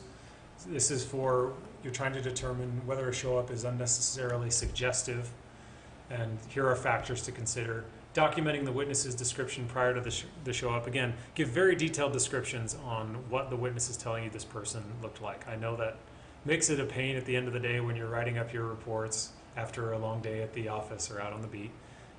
But do the best you can to get everything in there. It helps, of course, if you have a body cam or a recorder with you to make sure you get all those details. Whether the show-up happened at a neutral location as opposed to the police station, or somebody being handcuffed to a fence surrounded by police officers. Whether the suspect was in a patrol car, handcuffed or physically restrained. All of those presumably would make it more suggestive, so if there's a way that you can, sometimes I appreciate that there's not. You might have a dangerous suspect you just barely caught, and this is the best you can do under the circumstances. We get it. Just do your best. But if you can, by all means, please do make it as neutral looking as possible, and let them know, again, that that person may or may not be the suspect. Whole bunch more factors, if there were two or more witnesses. Don't let them talk to each other. That's pretty elementary police work, right? Separate them out and don't let them say, oh, I think the guy had a goatee. No, he had a mustache. Like, keep them away. Whether the show-up was reasonably necessary to establish probable cause. So did you really need to do this or did you not? The more you needed to do it, the easier it is going to be for a prosecutor or the appellate prosecutor to defend. So don't do them unless you really need to. Do a lineup later on instead of a show-up. Whether somebody's been presented more than once. Again, these are very similar to the other aspects. And whether the suspect was required to wear clothing worn by the perpetrator or conform his or her appearance. So this is for instance, let's say that you do a lineup rather than a show-up. This is just a fun little break, and hopefully this works and doesn't crash the system. So, do you recognize any of these men? I was hiding in the bathroom stall, so I didn't see his face, but I heard him. He was singing along to the music at the bar. Do you remember what he was singing? I think it was that song, I Want It That Way. Backstreet Boys, I'm familiar. Okay. Number one, could you please sing the opening to I Want It That Way? Really? Okay. You are my fire. Number 2, keep it going. The one desire. Number 3. Believe when I say. Number 4. I want it that way. Tell me why. Ain't nothing but a heartache. Tell me why. Ain't nothing but a mistake. Now number 5. I never wanna hear you say, woo! I want it that way. Oh, chills. Literal chills. It was number 5. Number 5 killed my brother. Oh my God, I forgot about that part. Yeah. So if you haven't performed something, make sure that you're having all of them perform it. A couple more factors: whether law enforcement suggested by any words or actions that the suspect is the perpetrator, and their confidence level, and whether you recorded the confidence level. And often we get the, I am 100% sure, or I'm not so sure. You don't see a lot. I don't see a lot of like 75% sure. Somebody's either really sure or they don't know. But whatever it is, put it down. Other relevant circumstances is a gift that just keeps on giving. The court may evaluate an identification procedure using any other circumstances. So again, another catch-all. Be prepared for very long defense motions on this, and nitpicking about all the little differences that probably don't mean a lot. Incidentally, I am on the Evidence Advisory Rules Committee, and I'm on the subcommittee for this rule, because the idea behind this catch-all is that if the science progresses to a point where we have greater confidence or less confidence in those other factors, or there's some new factor that comes up that is some game changer, by all means, shoot me an email. Please let me know what it is so I can bring it to the committee and we can adjust the rule as needed, because that's the route the court has decided to go. They're going to have this governed by a rule, and we're going to update the rule as the science gets updated. So if you have something, email me or one of the other prosecutors on the committee, and we'll do what we can to make sure that's taken into account. So to sum up, like I said, the result in this case is almost an afterthought. The rule governs now, they say, and Lujan can't show prejudice because the evidence of his guilt was overwhelming. I mean, the guy saw him a foot from his face with nothing else competing for his attention. He used similar words. He asked the guy working on his car whether he was following him, and then when police arrested him, he said the same thing, right? Why are you following me? So, and the description was pretty darn close. So with all those factors, the court said, this one is fine. But the most important takeaway from this case is read and reread and re-reread Rule 617. Okay. That was a little bit gluttonous, John. You did the double sum up. We talked about not doing the double sum up. Okay? You only get one sum up per case. Oh, I can't help it. Yeah, I'm sorry. Okay. I want to warn you about this, okay? There's nothing explicit in this video. I ran it past a couple of people to make sure, and they said, this is going to be prosecutors watching, so everybody's okay. I think, based on context clues, that this poor young lady just threw up on this gentleman right before this happens. What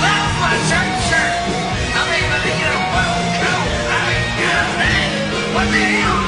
You better get up and feed it. I'm ready for that. God dang, $1 is $1.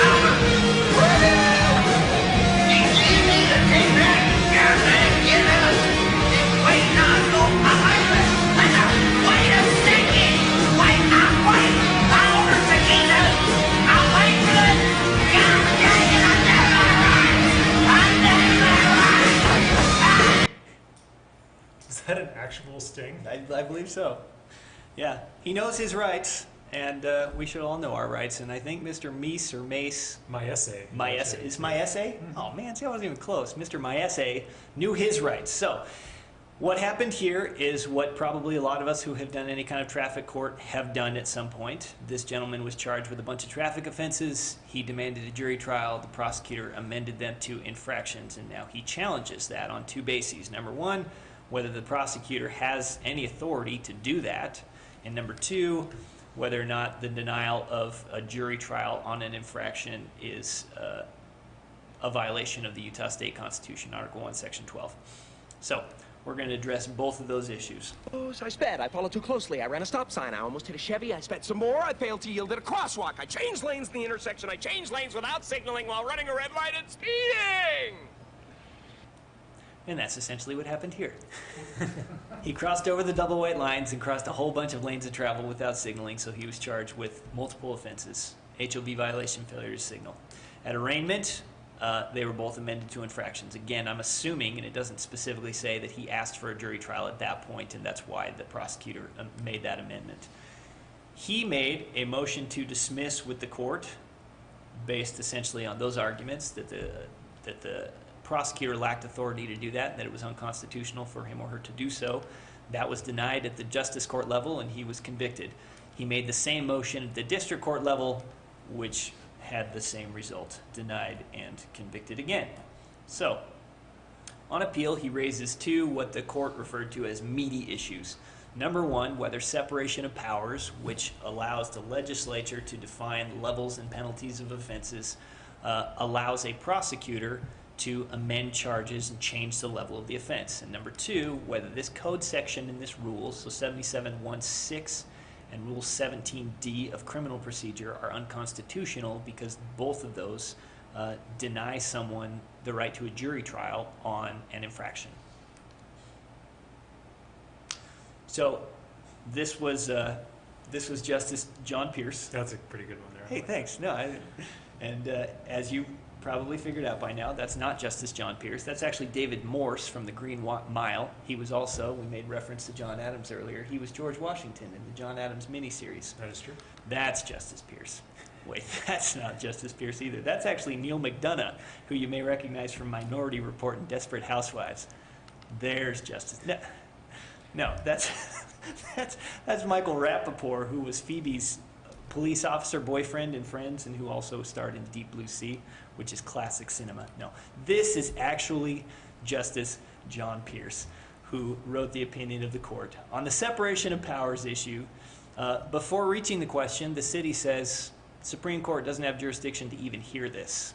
The jurisdictional statute for the Supreme Court of Utah says that in order for the Supreme Court to weigh in on something, it has to be something where the district court ruled on the constitutionality of a statute or an ordinance.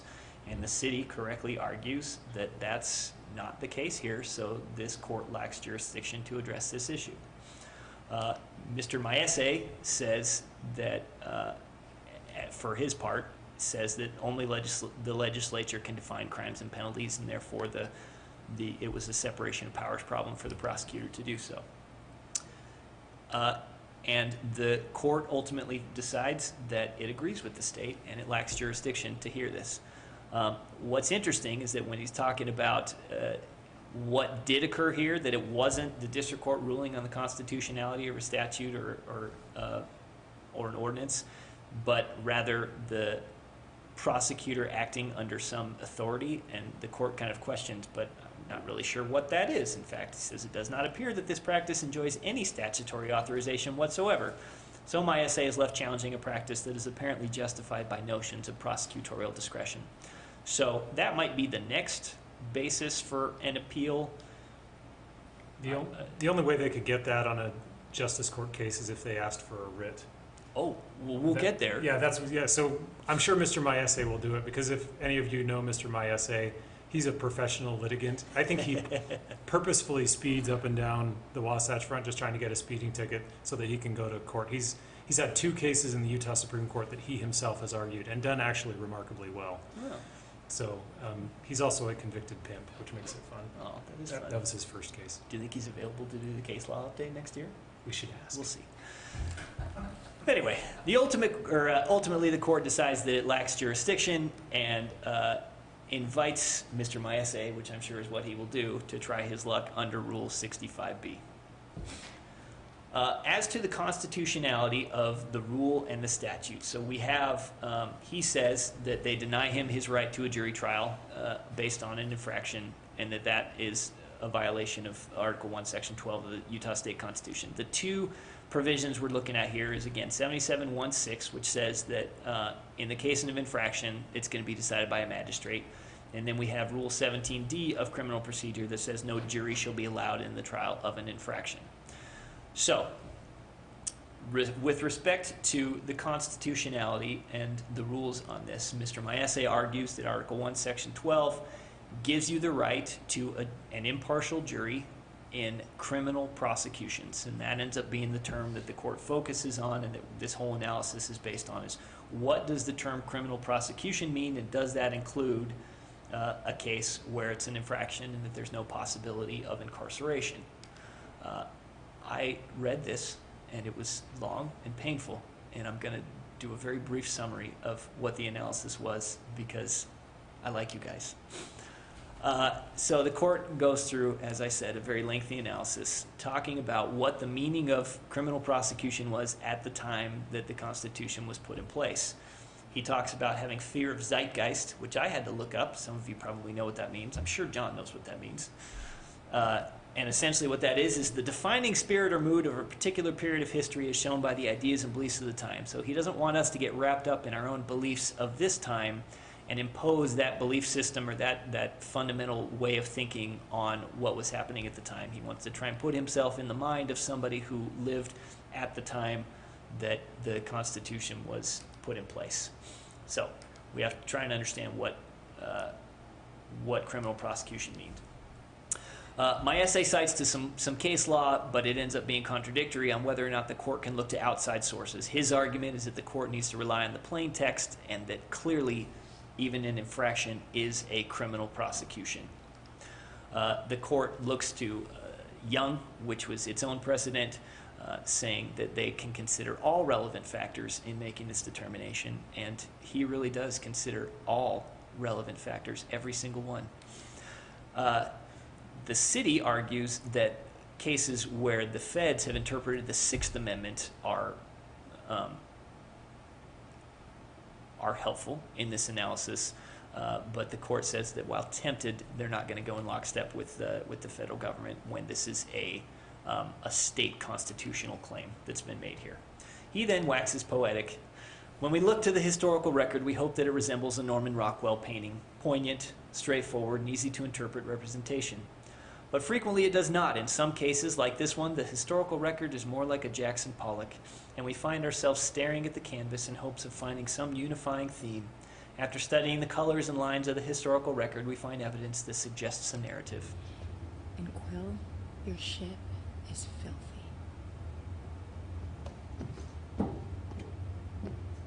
Oh, she has no idea. If I had a black light, the place would look like a Jackson Pollock painting. You got issues, Quill. Gross. So the court goes through a lot of historical sources. He looks at statements made by the delegates of the Constitutional Convention around that time. He looks at decisions from the United States Supreme Court also around that time. He looks at contemporaneous decisions from various state Supreme Courts addressing the issue and found that most of them disallowed juries on some level of minor offenses, and the definitions of minor offenses varied, but the general consensus was that. He also looked to the 1898 Code, which was our country's first attempt to codify the law, in which he stumbled upon Section 241. And that is the section upon which he hangs his hat for this argument. And it says that without the intervention of the jury, except in cases where imprisonment for a longer period of 30 days is made part of the penalty.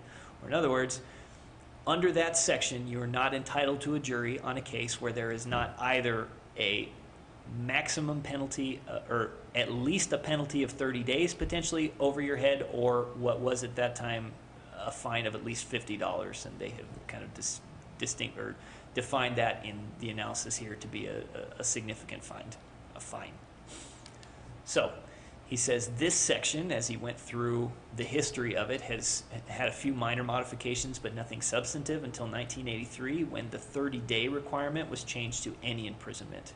And so no jury except in a case where there is the possibility of any imprisonment or a significant fine. Based on that section, the court concludes that it's clear that at the time of statehood, at the time the Constitution was put in place, that certain minor offenses were not considered criminal prosecutions when you read Section 241 in harmony with Article 1, Section 12, guaranteeing a jury trial on criminal prosecutions. So, the issue, though, is where do you draw that line as far as what's going to be entitled to a jury trial and what's not. He talked about making it municipal offenses because that's what was referred to in Section 241, but he said that those have become much broader now and involve some pretty significant offenses in sometimes. He talked about regulatory offenses, which are offenses that are not inherently wrong, but that are still illegal, like speeding or something. But again, he thought that that would not be consistent with the historical context, and so ultimately landed on punishment as being what he thought was kind of the cleanest and the most historically sound way. And in light of Section 241, he decided to just go directly with exactly what it says in that section. So the right to a jury trial does not extend to prosecutions where the maximum sanction is 30 days or fewer and or a minor financial penalty. And the conviction is affirmed. There is also a concurrence, though. This is Justice Lee, seen here at some sort of formal event with, it looks like, Olivia Wilde. Wait, that's Jason Sudeikis from Saturday Night Live. There's Justice Lee. He concurred and essentially said, first of all, he applauded Justice Pierce for doing an awful lot of work, and he did, and it was an awful lot of work just to read it. I can only imagine what it would have been to do all of that research. But he thinks it's odd to draw that line specifically at 30 days just because that's what that statute said. He basically says, I would have just said that he's failed to carry his burden because there's a presumption of constitutionality, and where he hasn't been able to show clearly enough that this violated what the understanding would have been at the time, then he loses. And he would have left it at that. And saving an actual drawing of a hard line for some future case where they have more of a basis to do so. They go back and forth, and there's a bunch of arguing and stuff, and he says, well, this isn't based on a constitutional right, it's based on a statutory provision, and those aren't necessarily the same thing, but they should be. The majority says, well, your approach never allows us to make any decisions because there's always going to be some uncertainty built into these super, super old historical records. And he says, again, look, the party seeking to challenge the constitutionality always bears the burden. And so if they can't show clearly what the understanding should have been at the time, they lose. And we fall back onto the presumption of constitutionality. The majority says if this record isn't clear enough, none ever will be. And he says that's weird because this record is actually pretty scant. So there it is. All right. Time for our annual cautionary tale about jury instructions and making double and triple sure that the instructions are correct. This is a very prominent case, but there are certainly others I could have chosen. Be careful out there, folks. Question: do prosecutors need to be extra special careful with jury instructions and elements instructions in particular? The answer is very yes. Okay, this is a case about a murder of a police officer, Sergeant Corey Ride. We talked about the Court of Appeals version a couple of years ago, so here's the Utah Supreme Court's go at it. This is Jose Angel Garcia Wadegui and Megan Grunwald. He was 27 years old, she was 16. Of course, it's a match made in heaven, right? He was on parole for manslaughter, and she was in high school, and they thought it would be a good idea to hook up. So naturally, Mr. Garcia moved in with Grunwald and her family, and again, not surprisingly, that didn't go so well. Mom liked that Jose helped with rent and groceries, but Dad didn't like that his 16-year-old daughter was sleeping with the 27-year-old manslaughter parolee who is also living at their house. So eventually, Dad told Jose to move out, and Megan said that if he left, she was leaving too because she loved him. Dad slapped Megan, which caused Jose to pull out a gun and threaten to kill him. So again, super functional home life here.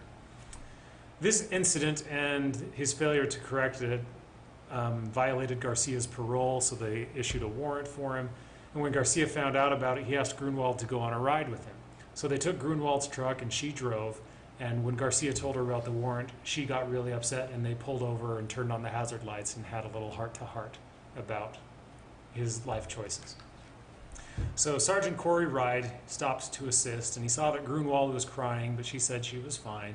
So she hands over her license and registration, but Garcia gave him a false name and a birth date twice. You know, he checked the names like, well, that one's not in there, let me try again. So he twice lied to the officer. While Sergeant Ride was in his car checking Garcia's information, I think for the second time, that's when Garcia pulled out a gun and told Grunwald he was, quote, going to buck the officer in the head. And this will become important later on. Grunwald put her foot on the brake while the car was in drive, and she held it there for 3.5 minutes as she repeatedly checked the truck's back window, or as she checked oncoming traffic. So when there was a significant lull in traffic, Garcia opened the truck's back window and fired 7 shots. You can see this on the police dash cam. And he killed Sergeant Ride. Though the dash cam caught the entire thing from the perspective of Sergeant Ride's car, the truck's windows were heavily tinted, so it's not possible to see exactly what Grunwald or Garcia are doing, except based on, you know that she's driving, and you can see that the brake lights are on, so you know that she's holding her foot on the brake for a long time. Reasonable to infer that she's checking traffic and waiting for a lull, because that's the exact moment, and you can see when there's a lull in traffic, because cars stop going by, right? That's the exact moment that Garcia opens fire. So he immediately takes off. There we go. And when Sergeant Ride was discovered dead about an hour and a half later, of course, there's an APB, go find this truck. They find her driving on I-15 near Santaquin. Grunwald got off the freeway, and another deputy, Deputy Sherwood, was following her. She suddenly slammed on her brakes to close the gap between her truck and Deputy Sherwood's car. And Garcia fired again, hitting and seriously wounding Deputy Sherwood. Fortunately, he survived. And Grunwald immediately sped off, returned to the freeway. Once on the freeway, he fired for good measure at a third officer, Trooper Blackenangle, but missed. He also leaned out the window and fired at a semi. So we got about as high octane situation as you can imagine, right? And he hit another car. Grunwald hit another car and damaged her ability to steer and brake, so she had to pull off. And Garcia tells her to go grab another car so they can continue this wonderful chase they're having. They get out of the truck and start running with Grunwald following Garcia.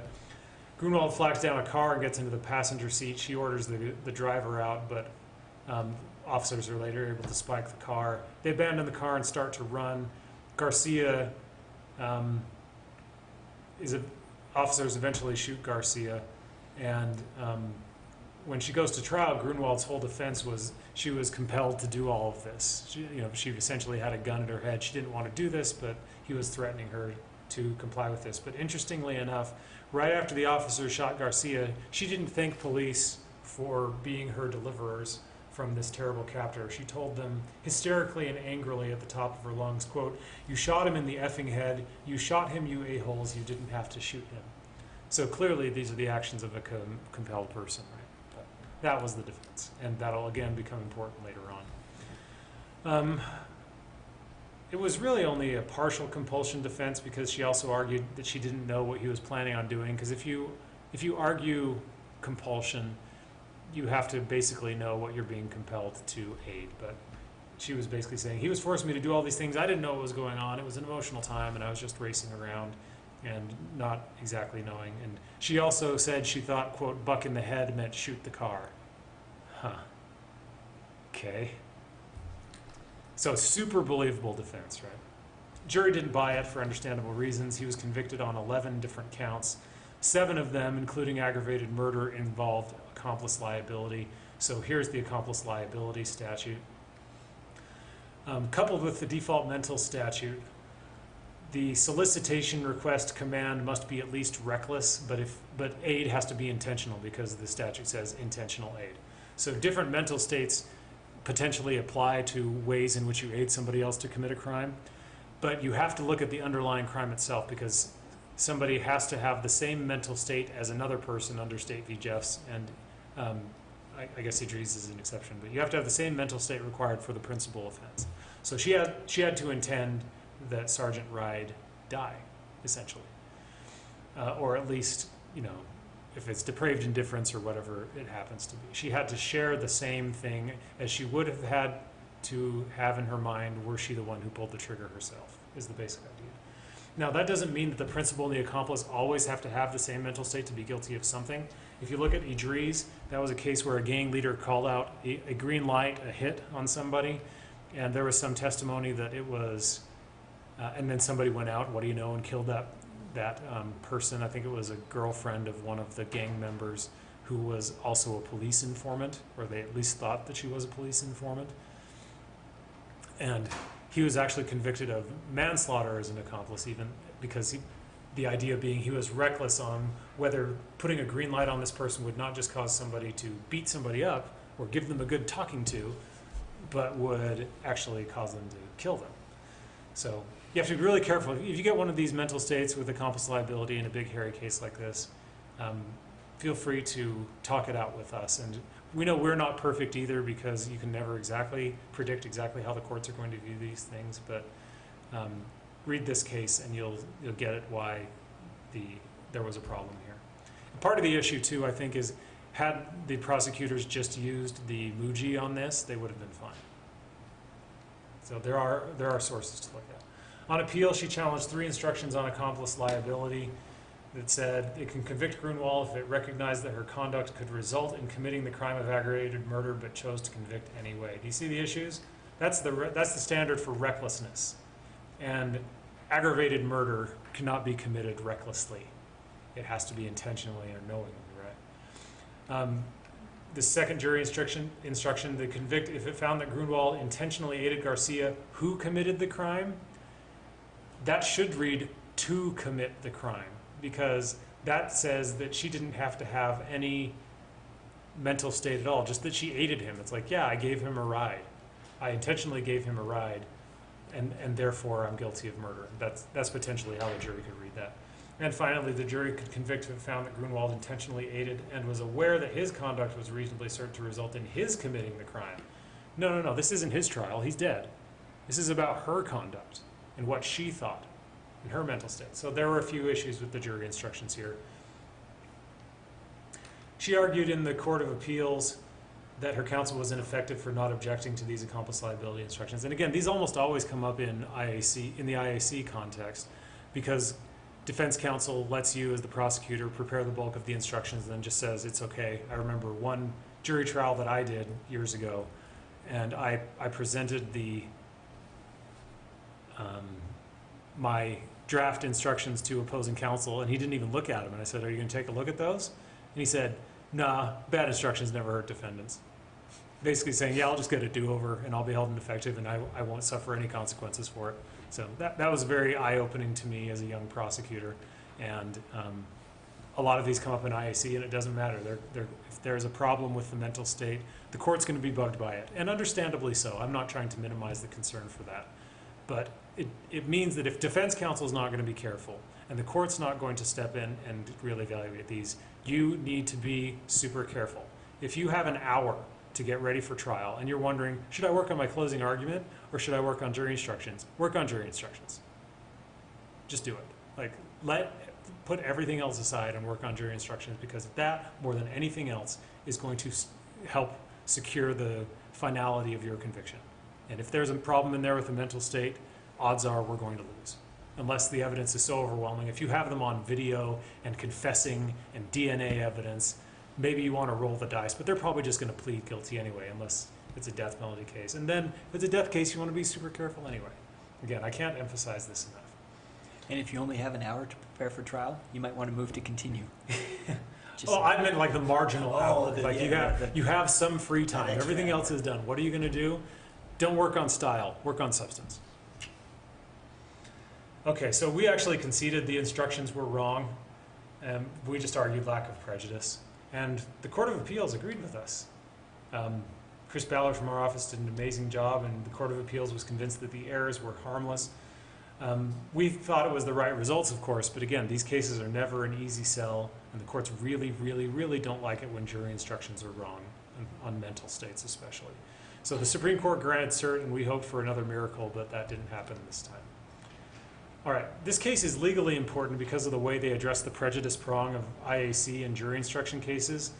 It could be helpful if you get a motion for a new trial in one of these. You basically ask yourself 2 questions. We actually think there should be a third step. So here are the 2 questions. Did the instructions create at least one wrong path to conviction? And then look at the facts and arguments and decide if it's reasonably likely that the jury actually took that path to conviction. We think that's if the answer to the second question is yes, there needs to be a third question, which is there a reasonable probability that a correctly instructed jury would acquit? And we think that's missing here, but the court left it out, so we've got to deal with it unless and until we're able to convince them that they need to add step 3. But again, if you get one of these claims, be sure to look at Grunwald. We filed actually a petition for rehearing on this. I don't think we've heard back on it, so this may change, but something to be aware of if you get one of these claims. The Chief Justice Durant wrote the opinion for the majority. He said, well, maybe they just thought she was reckless, so here's that wrong path they could have taken. And maybe they thought that she could have intended to aid Garcia, but not intend for him to commit the murder. Or maybe they thought that she knew Garcia would commit murder, but did not know that her actions would contribute to the risk that that would happen. And they didn't think that evidence of guilt was all that strong. Buck, they said, is not a common term for shooting, could be reasonably misunderstood, though in the modifier in the head seems to say, what are you going to do? Are you going to kick him? You're going to throw $1 at him? You're going to hit him with a horse? Like anything that Buck could mean. The only thing that you could hit him with from that car is a gun. So I disagree that that's all that ambiguous given the modifier there. But the court didn't like it or wasn't persuaded by it.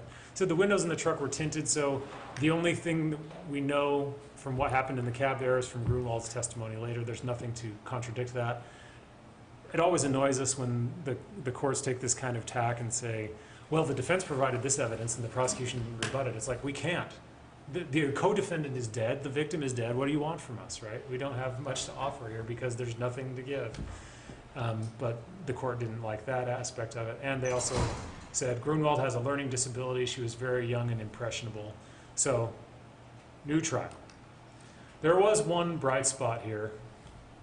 The court says accomplice liability doesn't require but-for causation. So just because they could have done it without your help doesn't mean that you're not guilty. So I thought that was the right result, and we got that going for us, which is nice.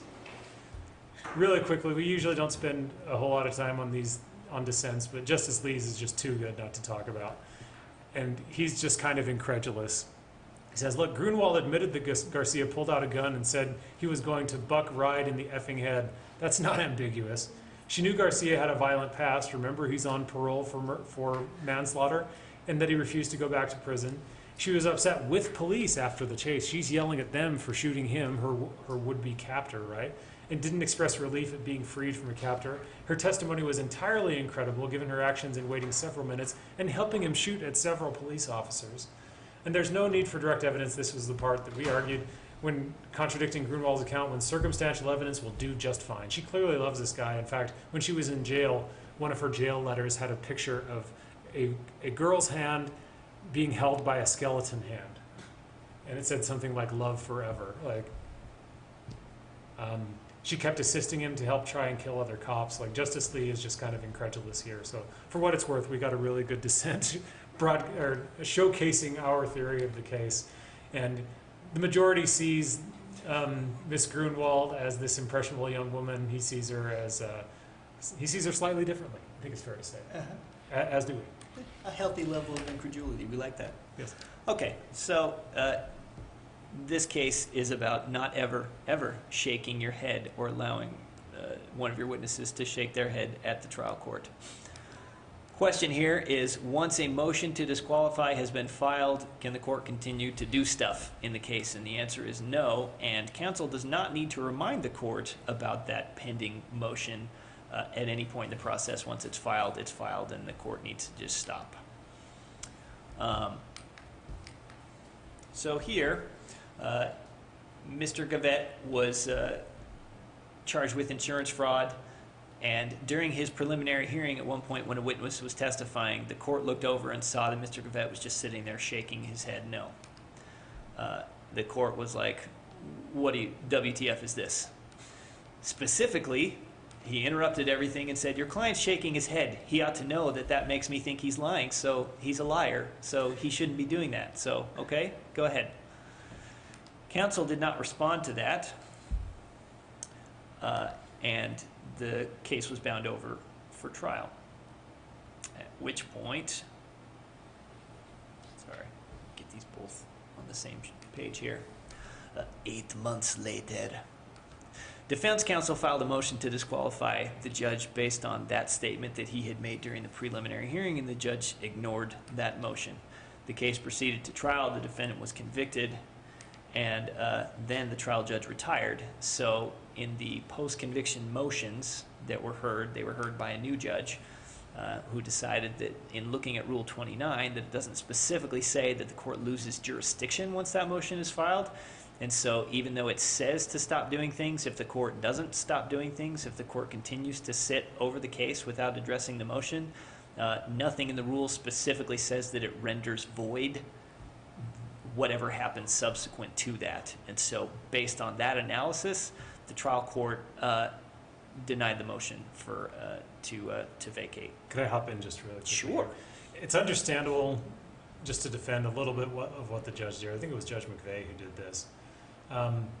Defense counsel, when she made the motion, stood up and basically apologized for making the motion and said, hey, this is probably untimely, but my client's kind of upset, so I'm just making the motion, Judge. You know, she didn't press it. She had no interest in pressing it because she thought it was untimely and she didn't want to make it. She was just kind of trying to put on a good show for her client. But even that half-hearted, shoulder-shrugging attempt was enough. It just shows how serious these are. If anybody ever makes one of these motions, just immediately, if the judge doesn't recuse themselves, immediately just say, okay, need to put a pause on this and send it to the presiding judge. Yep. So this case was, the opinion of the court was written by Judge Diana Hagan. That's not Diana Hagan, that's Dolly Parton. That's Diana Hagan. And she is emphasizing the importance of the rule here because the rule is pretty clear about what needs to happen. Rule 29 of criminal procedure is the one we're talking about. And once that motion is filed, the judge shall do one of two things. Shall either recuse him or herself or shall send it to a reviewing judge. And the judge shall take no further action until one of those two things happen. The policy here is that we're trying to keep judges detached. If there's an issue of disqualification, then it needs to be addressed, and the judge either needs to be off or somebody else needs to be making that decision. That this is vulnerable to abuse by unscrupulous parties, and often a short recess is the only thing that's necessary for this to be addressed, so there's really no reason not to just stop and take care of it rather than soldiering on in a case. The state says, no, there's no error here because counsel abandoned the motion, and the error was invited because they really failed to preserve the issue. They never brought it up ever again. There was no objection. Counsel, as John said, acknowledged that the motion was untimely. So other than stating the motion, counsel never made any attempt ever again to address the issue. But the court says, requiring counsel to argue further about the motion is kind of exactly what the rule is intended to avoid, of putting counsel in that position to have to not only move to disqualify the judge, but then argue with the judge about whether or not they should be disqualified. So the motion itself automatically triggers all the requirements of the rule, and the motion also functioned as an objection to any ongoing proceedings in that case under the supervision of that judge. The court also relies on a similar rule in civil procedure, which has also been construed to void any action that is taken after the fact.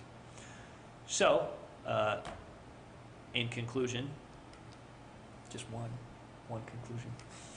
The conviction is vacated, it's been remanded for a new trial, and there were a couple of other issues that were raised, but they didn't get there because this one was dispositive. All right, and we are 1 minute away from a break, so I think that's a good spot to break. We'll be back in, well, yeah, this is for lunch, so we'll be back at 1:30 with State v. Sanders.